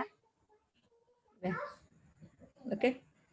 Ya, baik Ibu, ini ada pertanyaan lagi dari Aryasa. Om Swastiastu Ibu. Saya Aryasa Darmawan. Sering sekali Ibu saya jumpai di kalangan ibu-ibu muda Hindu. Ketika bersama anaknya, gitu misalnya anak perempuannya sambil bermain gadget, pada saat itu melihat-lihat dan kepo, misalnya sering stalking foto laki-laki lain seperti Lee Min Ho, gitu katanya Bu. Kemudian Son Hun Min dan lain-lain. Kemudian bagaimana menurut pendapat Ibu tentang fenomena itu? Apakah berpengaruh tidak dengan perkembangan seksual si anak tersebut? Baik, itu situasi yang nyata ya, benar itu memang situasinya seperti itu. Banyak seperti itu. Jadi bagaimana? Kenapa seperti itu orang tua mengasuh anaknya gitu ya? Karena memang tidak ada sekolah jadi orang tua. Ya, nggak ada sekolah jadi orang tua. Jadi apalagi yang kemudian hamil di luar nikah tiba-tiba dipaksa jadi orang tua, nggak belajar jadi orang tua. Tapi kalau misalnya dalam perjalanan dia tahu bahwa saya harus berubah, saya harus mengedukasi anak saya dengan lebih baik, jadi itu beda statusnya, beda ceritanya. Tapi yang jelas tidak ada sekolah untuk jadi orang tua. Sehingga ketika situasi itu terjadi, ya memang karena dia tidak tahu. Sehingga sebenarnya kegiatan-kegiatan seperti ini, kemudian sekolah-sekolah itu memang penting sekali. Sekarang kan digalakkan yang namanya penguatan pendidikan keluarga ya, PPK. Kemudian parenting ada di mana-mana. Itu tujuannya kenapa? Karena edukasi itu tidak bisa dilakukan oleh sekolah saja. Keluarga tetap sebagai pendidik utama dan pertama. Tetapi orang tua tidak tahu caranya mendidik. Dia taunya mengulang pola yang dilakukan oleh orang tuanya sejak dulu. Jadi diulang, dia tidak tahu itu salah atau benar. Yang jelas saya jadi orang tua, saya niru orang tua saya yang dulu atau melihat lingkungannya. Yang jelas itu tidak baik. Kemudian berpengaruh nggak sama pendidikan seksnya. Jadi kalau anak perempuan melihat seperti itu, ya kalau tidak sampai melihat yang terlalu dalam gitu ya. Kalau cuma lihat yang ganteng, terus yang ganteng nggak Bu? Ya ganteng sudah. Ya. Selesai gitu. Berarti ya normal gitu. Kalau dia mengatakan bahwa cowok itu ganteng juga, terus berkontribusi, ini ganteng nggak?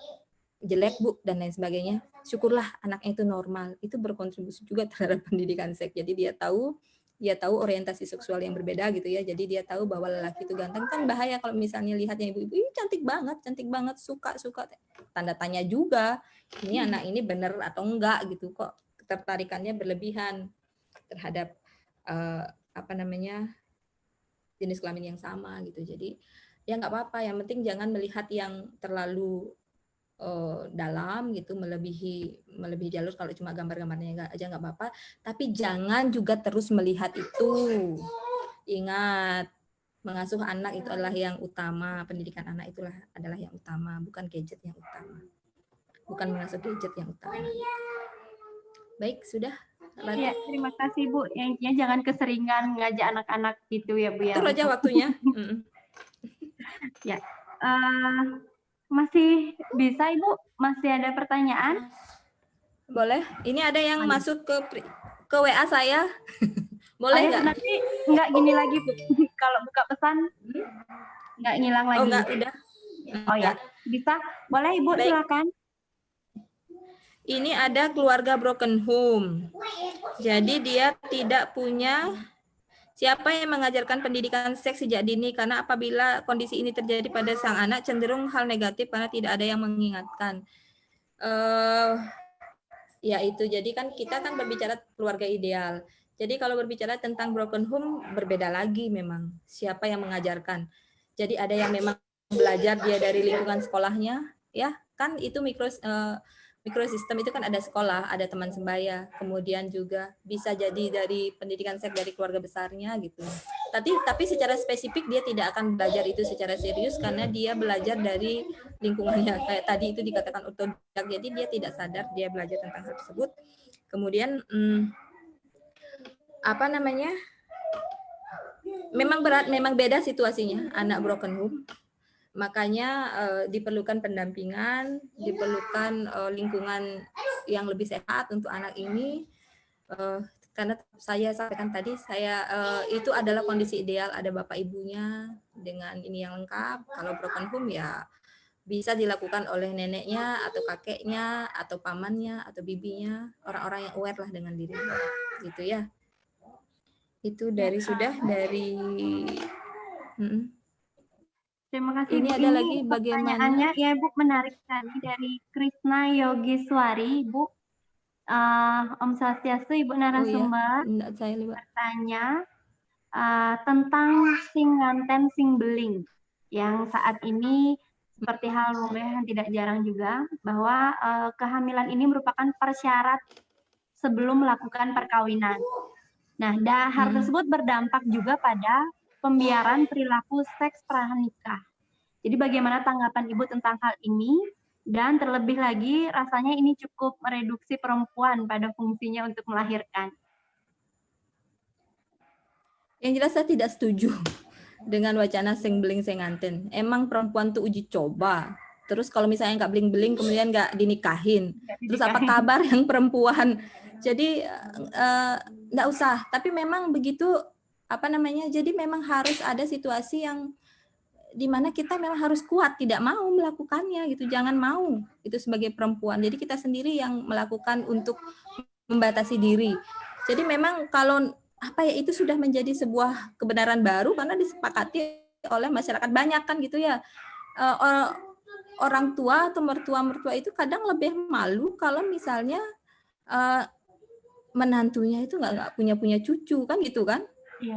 Malu kengken benglah cucu, benglah kene amun sing lah ada apa, kemudian langsung leluhurnya diobat-abit, katanya leluhurnya dulu jahat makanya nggak punya sentana dan lain sebagainya. Enggak, jangan abaikan.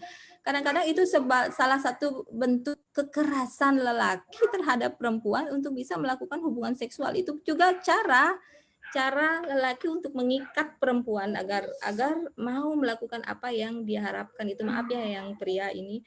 Jadi memang ada strategi seperti itu. Jadi enggak, jangan. Terus punya anak dan lain sebagainya itu kan pilihan ya. Kemudian pilihan, kemudian ketika punya anak keberlanjutannya itu adalah mengedukasi, kemudian kesiapan kita secara fisik untuk mengasuh. Jangan sampai kemudian ketika dipaksa untuk hamil punya anak jadi baby blues. Kasihan juga anaknya. Karena anaknya kemudian tidak diasuh dengan baik. Ketika anak tidak diasuh dengan baik, ada satu saja generasi muda yang kacau itu sudah sangat berkontribusi besar terhadap pembangunan gitu. Bisa kacau juga negaranya, cuma satu aja gitu ya, kacau juga masyarakatnya. Jadi yang penting bagi saya adalah kesiapan dari perempuan itu sendiri. Untuk hamil itu adalah pilihan sebenarnya bagi kita, kesiapan kita, karena itu akan berdampak pada banyak hal, bagaimana kita mengasuh anak kita, kemudian pilihan kita untuk melanjutkan karir, meningkatkan kualitas diri, dan lain sebagainya. Tetapi kalau memang punya pilihan seperti itu, maka diskusikan itu dengan pasangan hidupnya, karena kan tidak semua punya pikiran yang sama dengan kita. gitu ya. Jadi saya nggak setuju kalau singling singanten, emangnya kita alat uji coba gitu. Terus kalau misalnya dia yang nggak bisa apa namanya, yang bermasalah nggak bisa bikin cewek hamil gimana?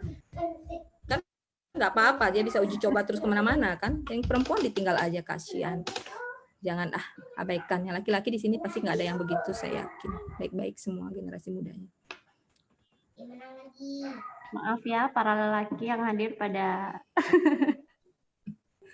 kegiatan ini. Jadi mungkin setuju juga yang seperti dikatakan oleh Ibu Kadep Prima tadi, ya jangan, wanita itu jangan digunakan sebagai alat uji coba gitu ya. Jadi kalau singbeling itu singanten. Itu mungkin ya Bu ya. Ya, nggak mau pokoknya, saya nggak setuju dengan itu.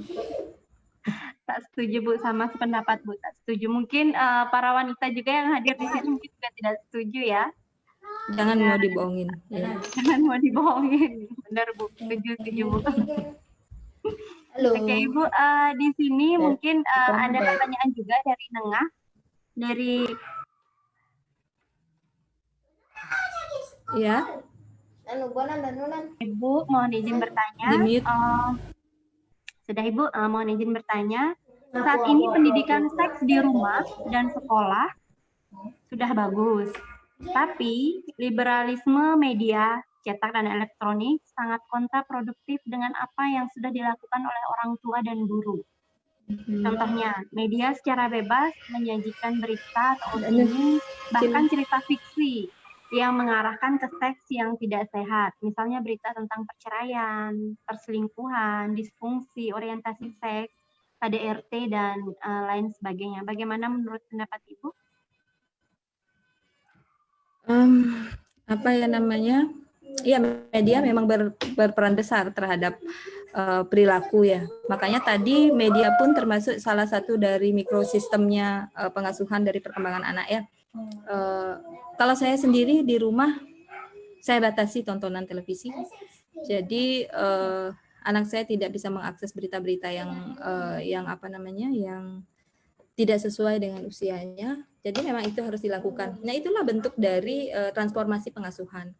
Jadi tidak bisa, kalau dulu zaman saya nonton TV jelas beritanya itu masih acaranya masih ada berapa tahun ke atas segala macam. Kalau sekarang kan nggak bisa dibedain, bahkan nilai-nilai misalnya anak yang sudah jelas berbuat salah itu diangkat menjadi duta apa gitu kan, itu tidak baik juga kan. Sehingga sekarang bagaimana ya, ketat untuk pengasuhannya, ketat untuk media dijaga dengan baik. Akses anak-anak, dibatasi akses anak-anak untuk membaca media-media tertentu. Tetapi ketika kita sudah memberikan pendidikan seks yang baik terhadap anak, kita sudah memagarinya dengan pendidikan seks, dan pendidikan seks baik itu tentang perbedaan jenis kelamin, kemudian juga seksualitas. Saya yakin ketika kita sudah melakukan pendekatan dengan baik, mendampingi anak dengan baik, kalaupun besoknya dia mengakses media di tempat yang kita tidak tahu, dia sudah punya pagar. Oleh karena itu penting ya, bagaimana pendidikan seks itu ditanamkan oleh orang tua sebagai pendidik utama dan pertama. Pendidikan seks yang baik. Jadi edukasi harus diberikan dari orang tua. Sebelum bisa mengedukasi anaknya dengan baik, edukasi dulu orang tuanya. Siapa yang bisa mengedukasi? Buat kegiatan seperti ini dengan menyasar orang tua. Baik. Benar sekali, Bu. Kemudian Ibu, ini ada pertanyaan lagi dari Agus Susilawan ya Ibu. Bagaimana menurut Ibu tentang parent teaching collaboration sehingga orang tua paham bagaimana mendidik anak sesuai perkembangan psikologinya?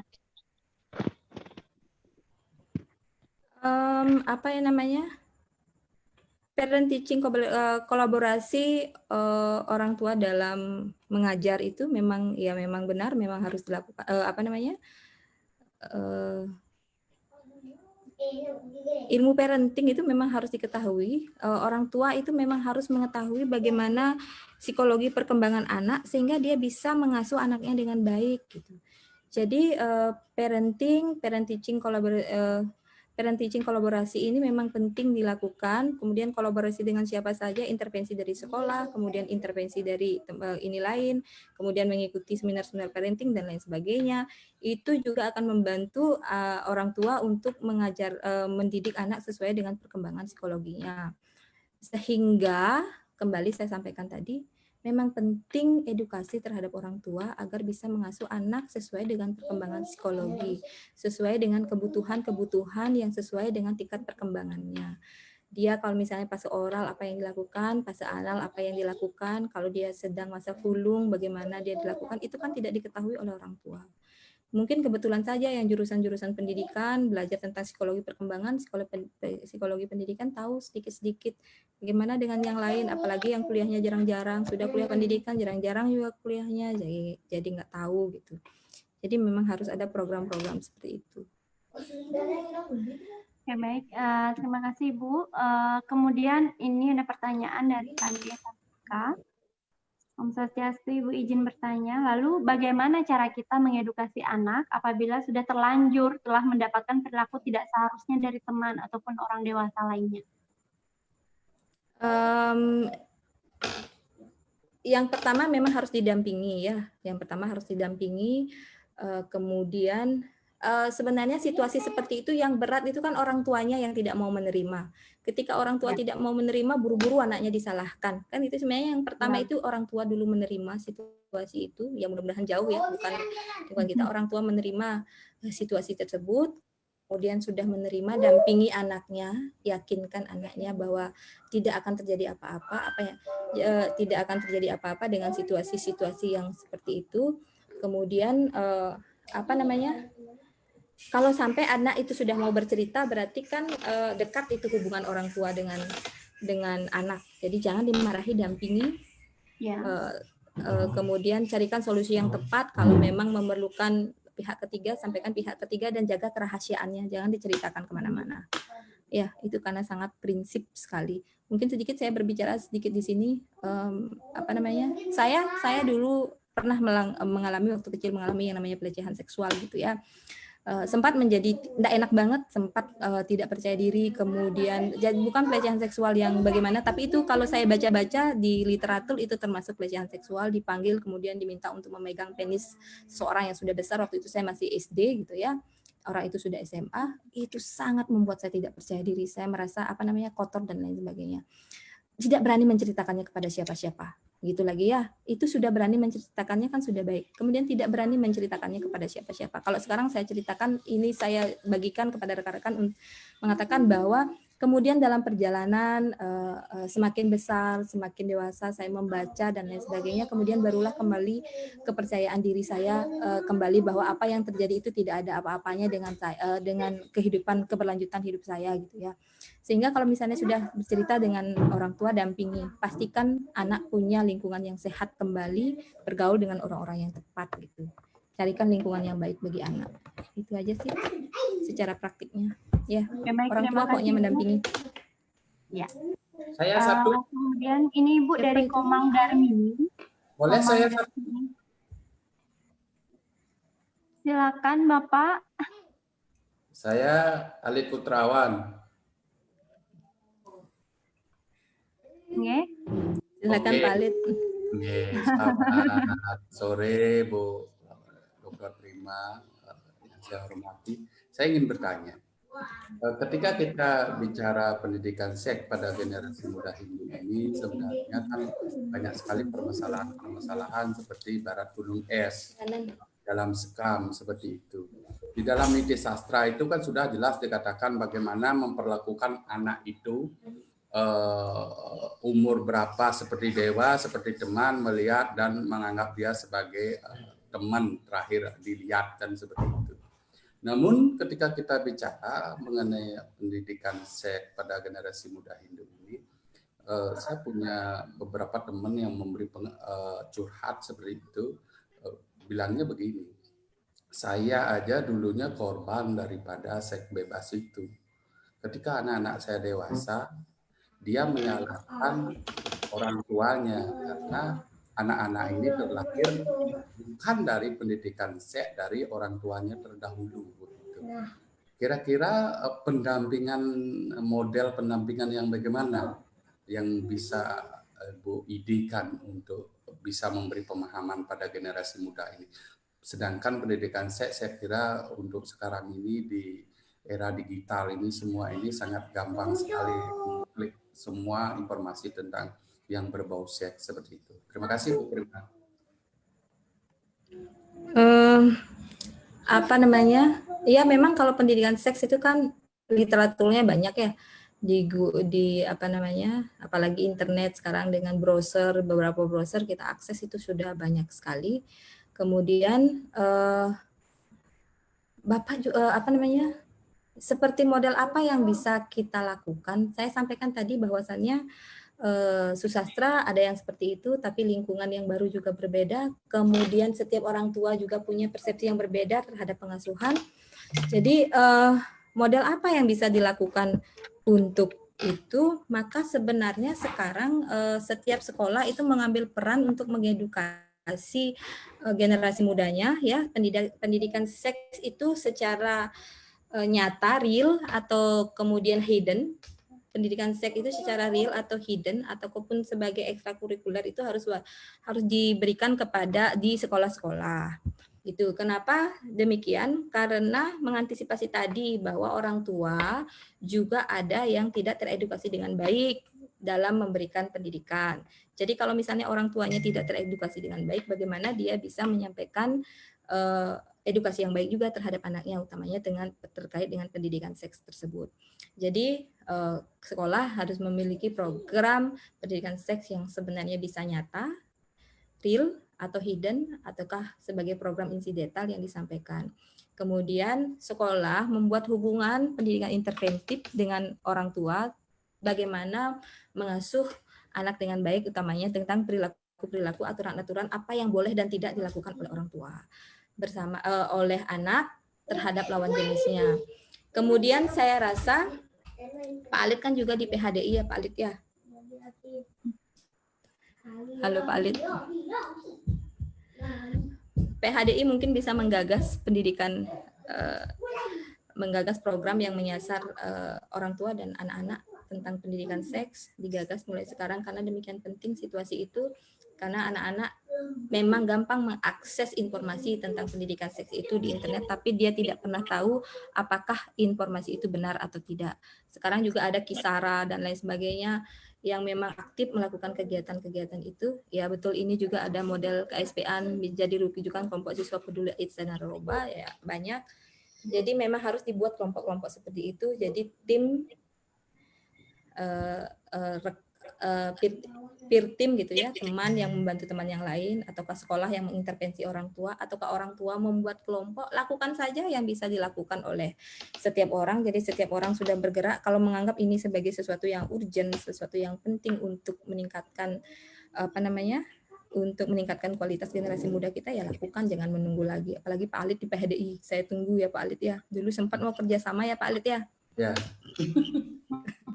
Kita karena tadi Yayasan Sukina Bawantu itu sempat dulu sama Pak Alit buat modul, Pak Alit berkontribusi membuat modul, kemudian sampai sekarang masih belum di follow up model kerjasamanya. Nanti mungkin itu menjadi sebuah model baru sebagai solusi untuk pendidikan seks ini mungkin Pak Alit.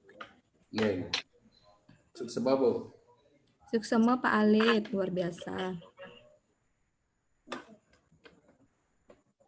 Baiklah Ibu, kita lanjutkan untuk menjawab pertanyaan berikutnya, masih bisa ya Ibu? Nggih.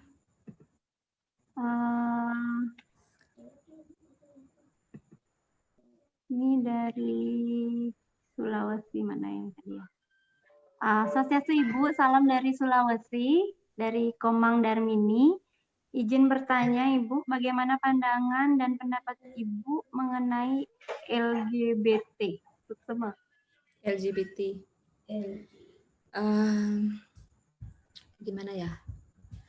Kalau dilihat dari pola pengasuhan, kelainan orientasi seksual itu bisa disebabkan oleh kegagalan identifikasi dirinya. Ya, jadi kegagalan identifikasi diri disebabkan dari seperti apa? Misalnya anak perempuan, karena keluarganya mengharapkan anak laki-laki, maka anak perempuan itu diperlakukan seperti anak laki-laki, berbaju laki-laki, dan lain sebagainya. Sehingga dia mengalami krisis identitas. Itu juga bisa menyebabkan orang menjadi kelainan orientasi seksual, kebingungan dia tentang dirinya karena kegagalan untuk mengidentifikasi diri apakah dia laki atau perempuan. Kemudian juga bisa disebabkan karena kekecewaan terhadap figur laki atau perempuan sehingga kemudian dia membenci dan menjadi kelainan orientasi seksual. Jika LGBT ini tidak mengganggu gitu ya, tidak kemudian mencari korban-korban anak muda yang lain, generasi yang muda yang lain, dia LGBT kemudian dia hanya dengan dirinya sendiri, mungkin saya tidak masalah gitu ya dengan keberadaan LGBT ini. Tetapi kalau kemudian dia menyasar generasi-generasi muda, kemudian menularkan, kemudian misalnya melakukan mencari korban-korban anak kecil, sehingga kemudian korban itu punya peluang untuk menjadi pelaku, itu yang menyebabkan saya tidak bertentangan keberadaan LGBT itu. Kalau misalnya dia tidak mengganggu gitu, dia tahu dengan keberadaan dirinya dan dia berusaha untuk berubah, ya enggak apa-apa. Kalau misalnya dia sampai mengganggu generasi muda berikutnya, saya tidak saya tidak sependapat dengan keberadaan LGBT itu. Tapi mereka pun tidak ingin seperti itu gitu kan. Mereka tidak memilih hidup seperti itu. Jadi kalau mereka mau memilih, mereka pun ingin hidup normal seperti biasa. Tapi karena ada situasi-situasi tertentu, karena mereka pun juga adalah manusia, mereka pun juga sedang berproses untuk menemukan jalan terang untuk hidupnya, maka dampingi saja. Yang penting tidak mengganggu. Terus kalau kemudian ada LGBT yang kemudian menikah dan lain sebagainya dengan jenis yang sama gitu, salah satu tujuan agama Hindu itu kan melanjutkan keturunan ya. Kalau misalnya terus terjadi kondisi seperti itu, apa kabar dengan generasi spesies manusia gitu? Karena kan generasi ini harus dilanjutkan dengan orang menikah ya, punya anak dan punya generasi yang bagus. Kalau dengan sesama jenis kan tidak mungkin terjadi keberlanjutan generasi. Jadi kalau dari sudut pandang itu ya jelas saya tidak setuju dengan adanya LGBT. Tetapi sebagai sebuah situasi mereka juga perlu pendampingan, jangan dihina karena mereka pun sebenarnya tidak ingin ada dalam situasi itu. Itu. Terima kasih Bu. Ini ada pertanyaan lagi Bu dari Sartika Dewi. Om Swastiastu Ibu, bagaimana cara menjelaskan pada anak ketika ia bertanya terkait dengan seksualitas yang menyimpang? Misalnya homo atau bencong atau banci. Kalau saya sendiri yang saya sampaikan bahwa itu adalah kelainan yang saya sampaikan, itu situasi yang tidak normal, tetapi mereka sakit gitu ya, sampaikan ya, mereka sakit mengalami kelainan dan itu bukanlah contoh yang baik sebenarnya yang bisa kamu tiru gitu kalau saya sampaikan kepada anak kita. Jadi ketika kita mengajar sesuatu kan ada perbandingan contoh baik dan contoh buruk, tetapi juga disampaikan alasannya kenapa ada situasi-situasi seperti itu. Jadi misal nih Ben Manipuan, besok-besok misalnya anak kita putus cinta, kemudian sampai benci dengan perempuannya, kan kita takut juga mengalami kemudian berkembang akhirnya mengalami kelainan orientasi karena salah satu alasannya adalah karena patah hati, karena benci dan lain sebagainya, karena kecewa gitu. Jadi penting juga sebenarnya itu disampaikan bahwa homo banci itu ada, tetapi mereka sakit, mereka butuh pendampingan, mereka bukan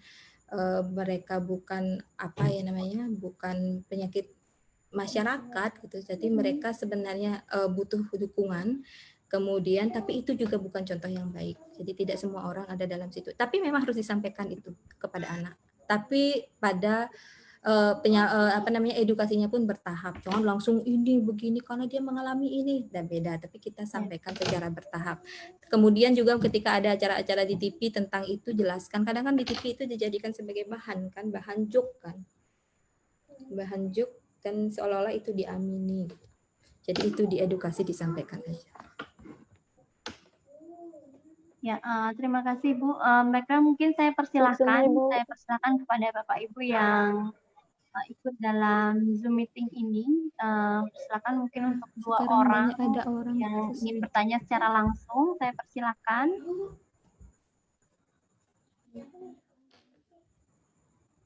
Ada mungkin? Bapak Ibu yang mengikuti Zoom meeting ini ada yang ingin bertanya? Saya persilakan untuk dua orang secara langsung bertanya kepada Ibu Kadek Prima. Ada Dwi Angga Wirini ya? angkat tangan, melambai-lambaikan tangan. Oh ya, silakan, silakan.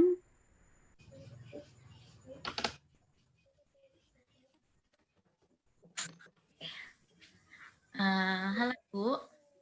Swastiastu. Om Swastiastu. Saya dari Jakarta, Ibu.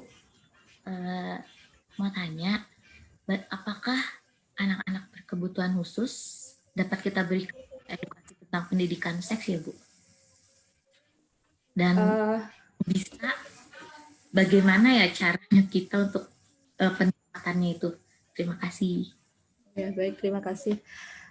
Saya tidak berkecimpung khusus ya, agar saya tidak menyalahi, saya tidak berkecimpung khusus di dalam pendidikan seks untuk anak berkebutuhan khusus karena itu beda sekali metodenya, mekanismenya. Tapi saya pernah melakukan kegiatan bakti sosial di sekolah anak berkebutuhan khusus. Rupanya mereka pun juga sudah seksualitasnya berkembang gitu ya. Misalnya anak perempuannya itu suka pada guru laki-lakinya yang suka memberi perhatian gitu. Kemudian anak laki-lakinya juga kalau gurunya cantik gitu, terus baik, suka juga, berarti seksualitasnya berkembang. Kemudian bagaimana mengedukasinya, karena memang berbeda kondisinya, jelas itu juga berbeda situasi cara mendidiknya itu juga pun pasti berbeda. Sehingga di situ memang peran orang tua juga kembali nih, peran orang tua mengajarkan dengan cara hanya pendidikan seks dasar saja ya, misalnya mengenali organ-organ kelaminnya, mengenali anggota-anggota tubuhnya, perbedaan kelamin dia harus tahu bahwa dia itu perempuan atau laki-laki. Kemudian bagaimana dia untuk tidak menunjukkan anggota-anggota tubuhnya itu kepada lawan jenisnya di suatu tempat, kemudian mengajarkan seks bagaimana tempat ganti baju dan lain sebagainya. Kemudian untuk seksualitasnya terus terang saya tidak belajar khusus tentang itu karena itu ada ilmu yang khusus tentang belajar tentang bagaimana mengajar pendidikan seks untuk anak kebutuhan khusus. Tapi yang penting pendidikan seks dasarnya tentang mengenali anggota tubuh, alat reproduksi yang dia miliki itu harus diketahui. Itu pengetahuan dasar yang harus diberikan. Semoga bisa membantu. Oke, mungkin lagi satu ya Bu dari Luhdewa Riyati, saya persilahkan. Swastiastu, Pak Prima. Iya, di mana Mbak Prima? Aduh, aku sampai keringetan loh dengar dirimu, Mbak. Panas. Kenapa keringetan? Pembicaraannya ya hari ini ya. Jangan-jangan kamu KNPI di situ. Oh tidak, praktek langsung. Enggak. Gitu. Saya tertarik sekali ketika membahas LGBT. Karena gini, Indonesia kan artinya belum ya untuk saat ini tidak menerima LGBT, masih banyak pro kontra. Tapi di belahan dunia yang lainnya sudah ada yang menerima. Bahkan saya melihat ada yang share di Facebook itu ada yang ingin mengadopsi anak. Jadi ketika tadi dikatakan LGBT menikah itu kan untuk keturunan ya, mereka juga ingin melakukan hal yang sama. Ada bahkan yang awalnya dia adalah perempuan, tapi karena memang dia merasa dirinya laki-laki, dia melakukan suntik hormon. Hanya saja ada hal dalam dirinya yang tidak bisa diubah, yaitu adalah tentang rahim. Dia masih memiliki rahim dan ketika dia menjadi laki-laki pun dia masih bisa hamil. Dan akhirnya dia melakukan suntik sperma untuk mendapatkan keturunan. Artinya kalau umpamanya Mbak Dek sendiri melihat fenomena seperti itu seperti apa? Kalau umpamanya saya pribadi jelas mungkin katrok, tapi saya belum bisa menerima itu gitu, karena bagaimana bisa dalam keluarga itu yang ada itu adalah ayah dan ayah atau ibu dan ibu. Jadi kalau umpamanya melihat fenomena seperti itu, bagaimana tanggapan Mbak Dek, dan apakah dalam sastra Hindu ada yang membahas pendidikan seperti itu gitu? Artinya adakah yang memberikan jalan keluar jika memang dunia mengarah ke sana. Nah, ini mungkin kita membahas masa depan sedikit di sini ya. Baik, terima kasih Modek, mungkin itu saja dari saya. Terima kasih Mbak Lode. Terima kasih Ratih cantik. Lode keluar terakhir langsung keluar langsung anak-anaknya keluar semuanya ya. Itu nanti 3 dapat sertifikat ya. boleh. Kalau betul, kalau yang saya sependapat sebenarnya dengan yang disampaikan oleh Lode, bahwasannya ketika berbicara pengasuhan itu kan tergantung dari lingkungan ya. Lingkungan, kemudian pendidikan seks awal itu kan dilihat dari kondisi orang tua terdekatnya, ada ayah dan ibu. Terus tiba-tiba nanti dia jadi punya anak gitu, kemudian yang ada itu ayah dengan ayah atau ibu dengan ibu gitu. Bagaimana menjelaskannya? Pasti anak kan pasti mengalami kebingungan, tapi itu sudah terjadi gitu. Itu sudah terjadi. Kalau yang dari keterbatasan saya yang pernah saya baca, memang belum ada di sastra Indo yang berbicara tentang situasi tersebut. Tapi kalau kelainan kalau seksualitas tentang hubungan antara sesama jenis mungkin ada di Kama Sutra.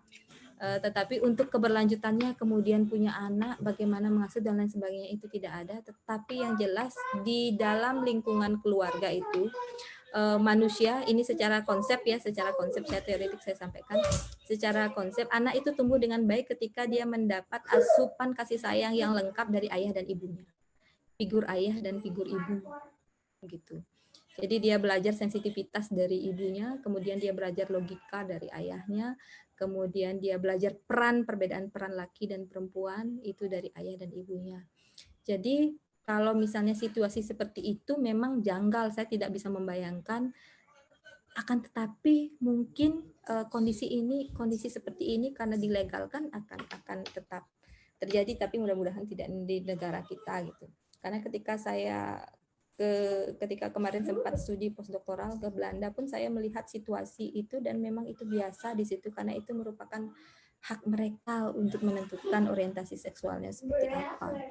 Tetapi mungkin kalau ditinjau dari keberlanjutannya, kalau dilihat tentang bagaimana kemudian anak itu tumbuh kembang dalam situasi keluarganya dalam tanda kutip khusus, maka memang harus ada penelitian lanjutan tentang itu. Mungkin Lode bisa meneliti lanjutan tentang atau dengan saya tentang perbedaan pola asuh anak dari orang tua yang khusus dengan yang normal itu mungkin harus dilanjutkan sehingga kita bisa melakukan klaim, kita bisa menyampaikan bahwa ini baik atau ini tidak baik gitu. Jadi ini harus berdasarkan data penelitian harus kita lakukan, tidak bisa kita berasumsi saja. Tetapi kalau dari segi saya sendiri berpendapat karena kembali ketika kita mengasuh anak itu hubungannya adalah kebutuhan kasih sayang dari orang tua, ayah dan ibu yang cukup untuk proses tumbuh kembang dan adaptasinya sebagai manusia, maka ketika ada situasi seperti itu, maka tanda petik mungkin ada proses pengasuhan atau pendidikan yang khusus juga yang harus dilakukan oleh keluarga itu. Itu aja sih Lode. Ya.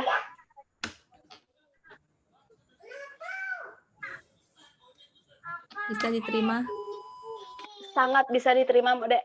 Mungkin Mbak Dek nanti kalau mau penelitian ajak-ajak saya ya, Mbak Dek ya. Ya, tapi nyari sampelnya kan susah juga, enggak semua orang susah. Terbuka. Kita harus keluar negeri, Mbak Dek. Nanti bisa dibiayai kan asik juga ya. Ntar dulu tunggu anak besar ya, Mbak Dek ya. Nanti aku dilantarin anak lagi ya. Siap. Terima kasih Lode. Iya, Mbak Dek. Makasih, Mbak Dek. Makasih Mbak Lode juga. Makasih Ratya cantik. Terima kasih. Wah, ini Ibu. Ada satu pertanyaan. Ya boleh Ibu, silakan. Satu pertanyaan. Ini kasus ya? Ya Ibu. Tua atau bapak memperkosa anak perempuannya. Ya Ibu, baru saya mau bacakan itu. Yang terakhir. Yang jelas ya. Itu salah secara etika, tidak. Itu kejahatan. Ya.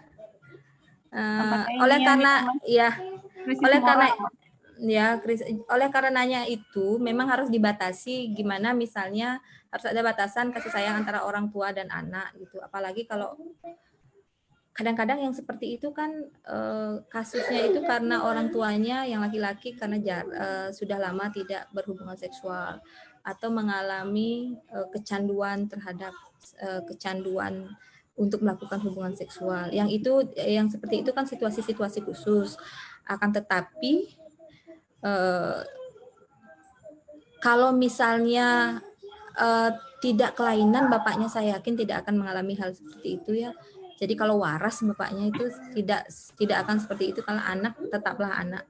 Jadi berbeda pandangannya, tidak mungkin akan melihat anak itu sebagai objek seksual, itu tidak, karena kelainanlah yang menyebabkan seperti itu. Jadi tetapi tetap dijaga karena kan tetap ada laki dan perempuan. Jadi oleh karenanya itu kan ada batasan-batasan sehingga anak itu tidak boleh lagi tidur sekamar dengan orang tuanya yang kalau anaknya sudah besar diharapkan untuk tidak tidur lagi sekamar dengan orang tuanya karena ketika malam kan tidak tahu apa yang terjadi. Kemudian memakai pakaian, tempat berganti pakaian. Jadi memang batas-batas itu sudah diatur ketika dia sudah mulai dewasa dan menunjukkan perubahan anggota tubuhnya, misalnya tumbuh payudara dan lain sebagainya. Jadi memang harus dibatasi itu, ya. Yang pasti bagaimana dia tidur, kemudian pakaiannya, terus di mana dia harus berganti, tidak mandi lagi dengan ayahnya atau ibunya dan lain sebagainya, itu harus diatur sedemikian rupa, gitu sih. Kalau saya dasarnya di keluarga. Ya utamanya udah besar jangan tidur bersama lagi dengan orang tua. Baiklah, terima kasih Bu Kadek. Jadi karena ini sudah waktu ya, padahal semakin malam sebenarnya pembahasan kita semakin seru dan semakin hangat gitu ya Bu Dek. Mungkin bisa nanti kita lanjutkan diskusi ini mungkin dengan tema yang seperti ini, mungkin seks series yang keberapa gitu mungkin ya nanti dengan topik yang berbeda, karena ini sangat hangat sekali, kemudian sangat dibutuhkan sekali bagi generasi muda dan juga bagi umat Hindu khususnya. Karena sudah waktu, mungkin Ibu Kadek Prima bisa memberikan closing statement-nya sebelum kita menutup kegiatan webinar atau acara webinar pada malam hari ini. Silakan Ibu.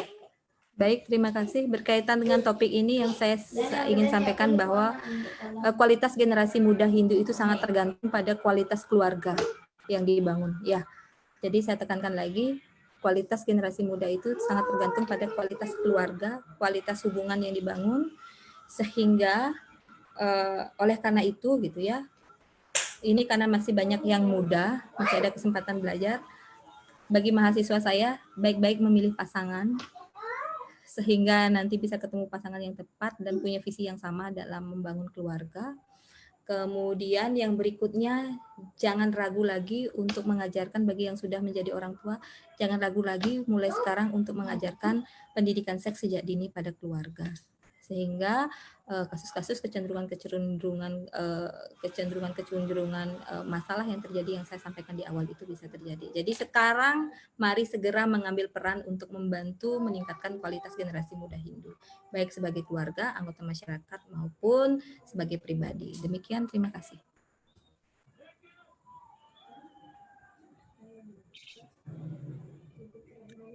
Sudah. Baik, terima kasih Ibu.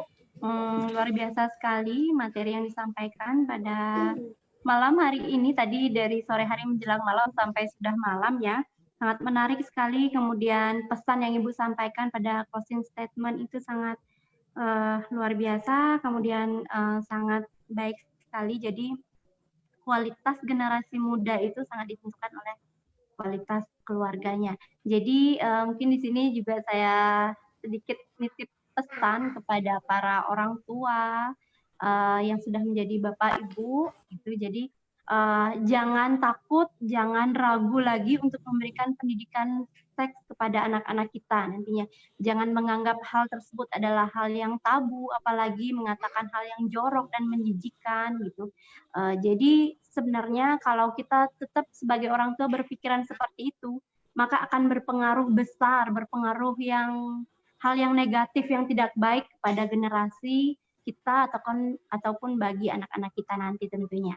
Baik, terima kasih sekali lagi saya ucapkan kepada Ibu Kadek Prima. Kemudian Ibu, sebelum menutup acara ini, kami persilakan kepada Bapak Kaprodi Filsafat Hindu Staf Negeri Puturan Singaraja, Bapak Sukardiase, untuk memberikan ucapan terima kasih kepada narasumber kita pada malam hari ini. Silakan Bapak.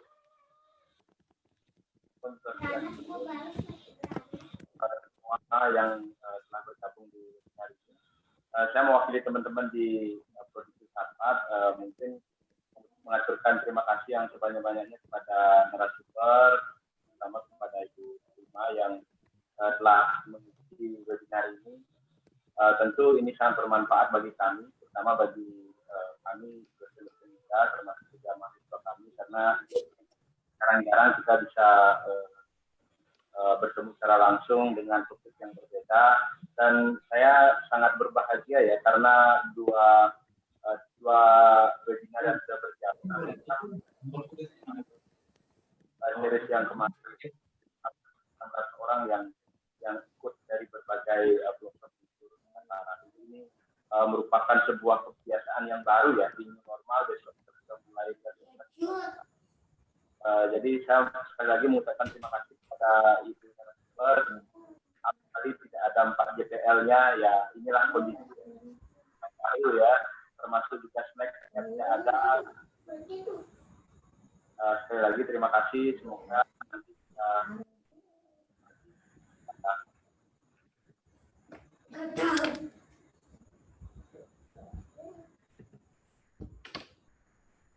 Baik, terima kasih kepada Bapak Kaprodi Filsafat Hindu, Bapak Nyoman Sukardiasa. Terima kasih sekali lagi Ibu.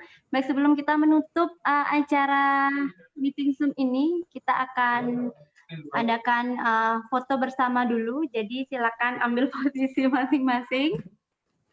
Ambil posisi masing-masing. Yang pertama kita akan pose dengan gaya formal dulu ya. Pose dengan gaya formal dulu. Bagaimana? Oke.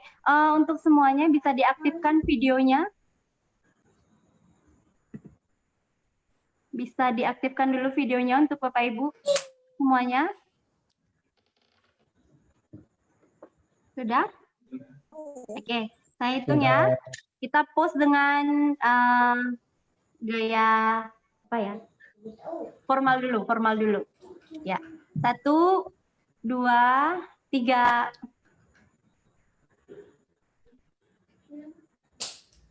Oke, lanjut gaya bebas. Gaya bebas. Bisa dihitung ya. 1, 2, 3.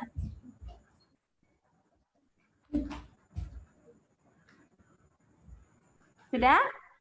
Oke, terima kasih sekali lagi kami ucapkan sebelum kami mengakhiri kepada media partner kami Filsafat Hindu dan juga Melek Hindu yang sudah ikut berpartisipasi dalam kegiatan webinar yang dilaksanakan oleh jurusan Brahma Widya, Sekolah Tinggi Agama Hindu Negeri Putaran Singaraja. Dan kegiatan webinar ini akan terus dilaksanakan. Jadi silakan Bapak Ibu nanti yang terus ingin mengikuti kegiatan seperti ini. Untuk minggu depan akan dilaksanakan oleh program studi teologi Hindu. Program studi teologi Hindu nanti dengan tema dan topik yang berbeda. Jadi sambil kita di rumah, sambil mendengarkan materi-materi yang bermanfaat bagi kita, kemudian nanti juga dapat bermanfaat bagi generasi-generasi. Baiklah, saya ucapkan sekali lagi terima kasih. Kemudian terima kasih sekali lagi Bu Kadek Prima. Salam buat keluarga. Sehat selalu Ibu. Terima kasih. Kami akhiri dengan menghaturkan para mesanti. Om Santi, Santi. Santi. Om. Terima kasih.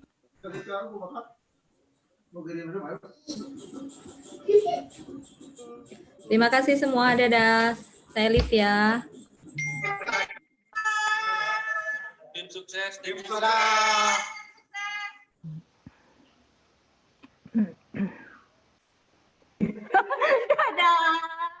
Lagi udah ya. Spotlight.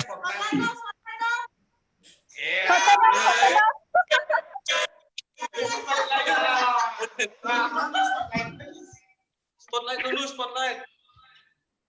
Tim Raya. Aku mau dong, ikut dong.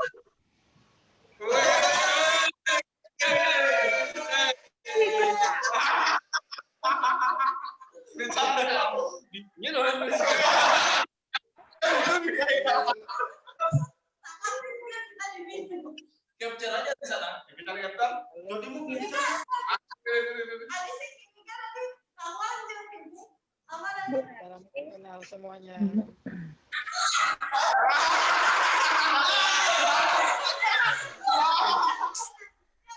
lempar. 1, 2.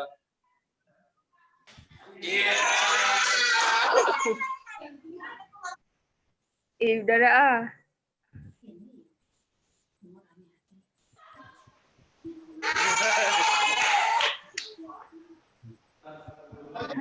Lihat mukanya. Nih.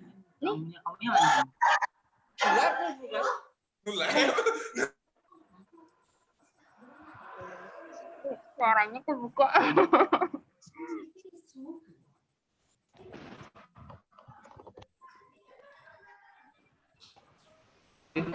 Bapak Ibu, saudara-saudara sekalian telah bergabung di acara webinar jurusan Brahma Widya Prodi Filsafat. Itu Seni.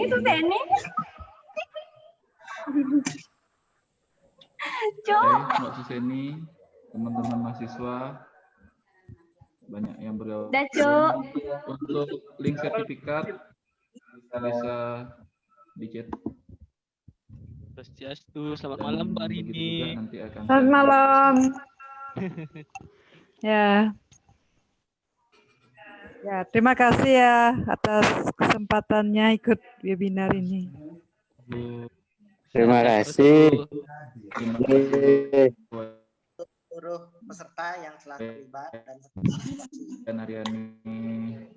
Ya, terima kasih.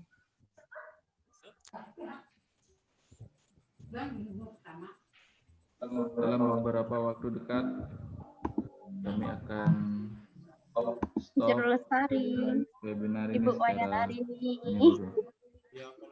Udah belum pada masuk suaranya?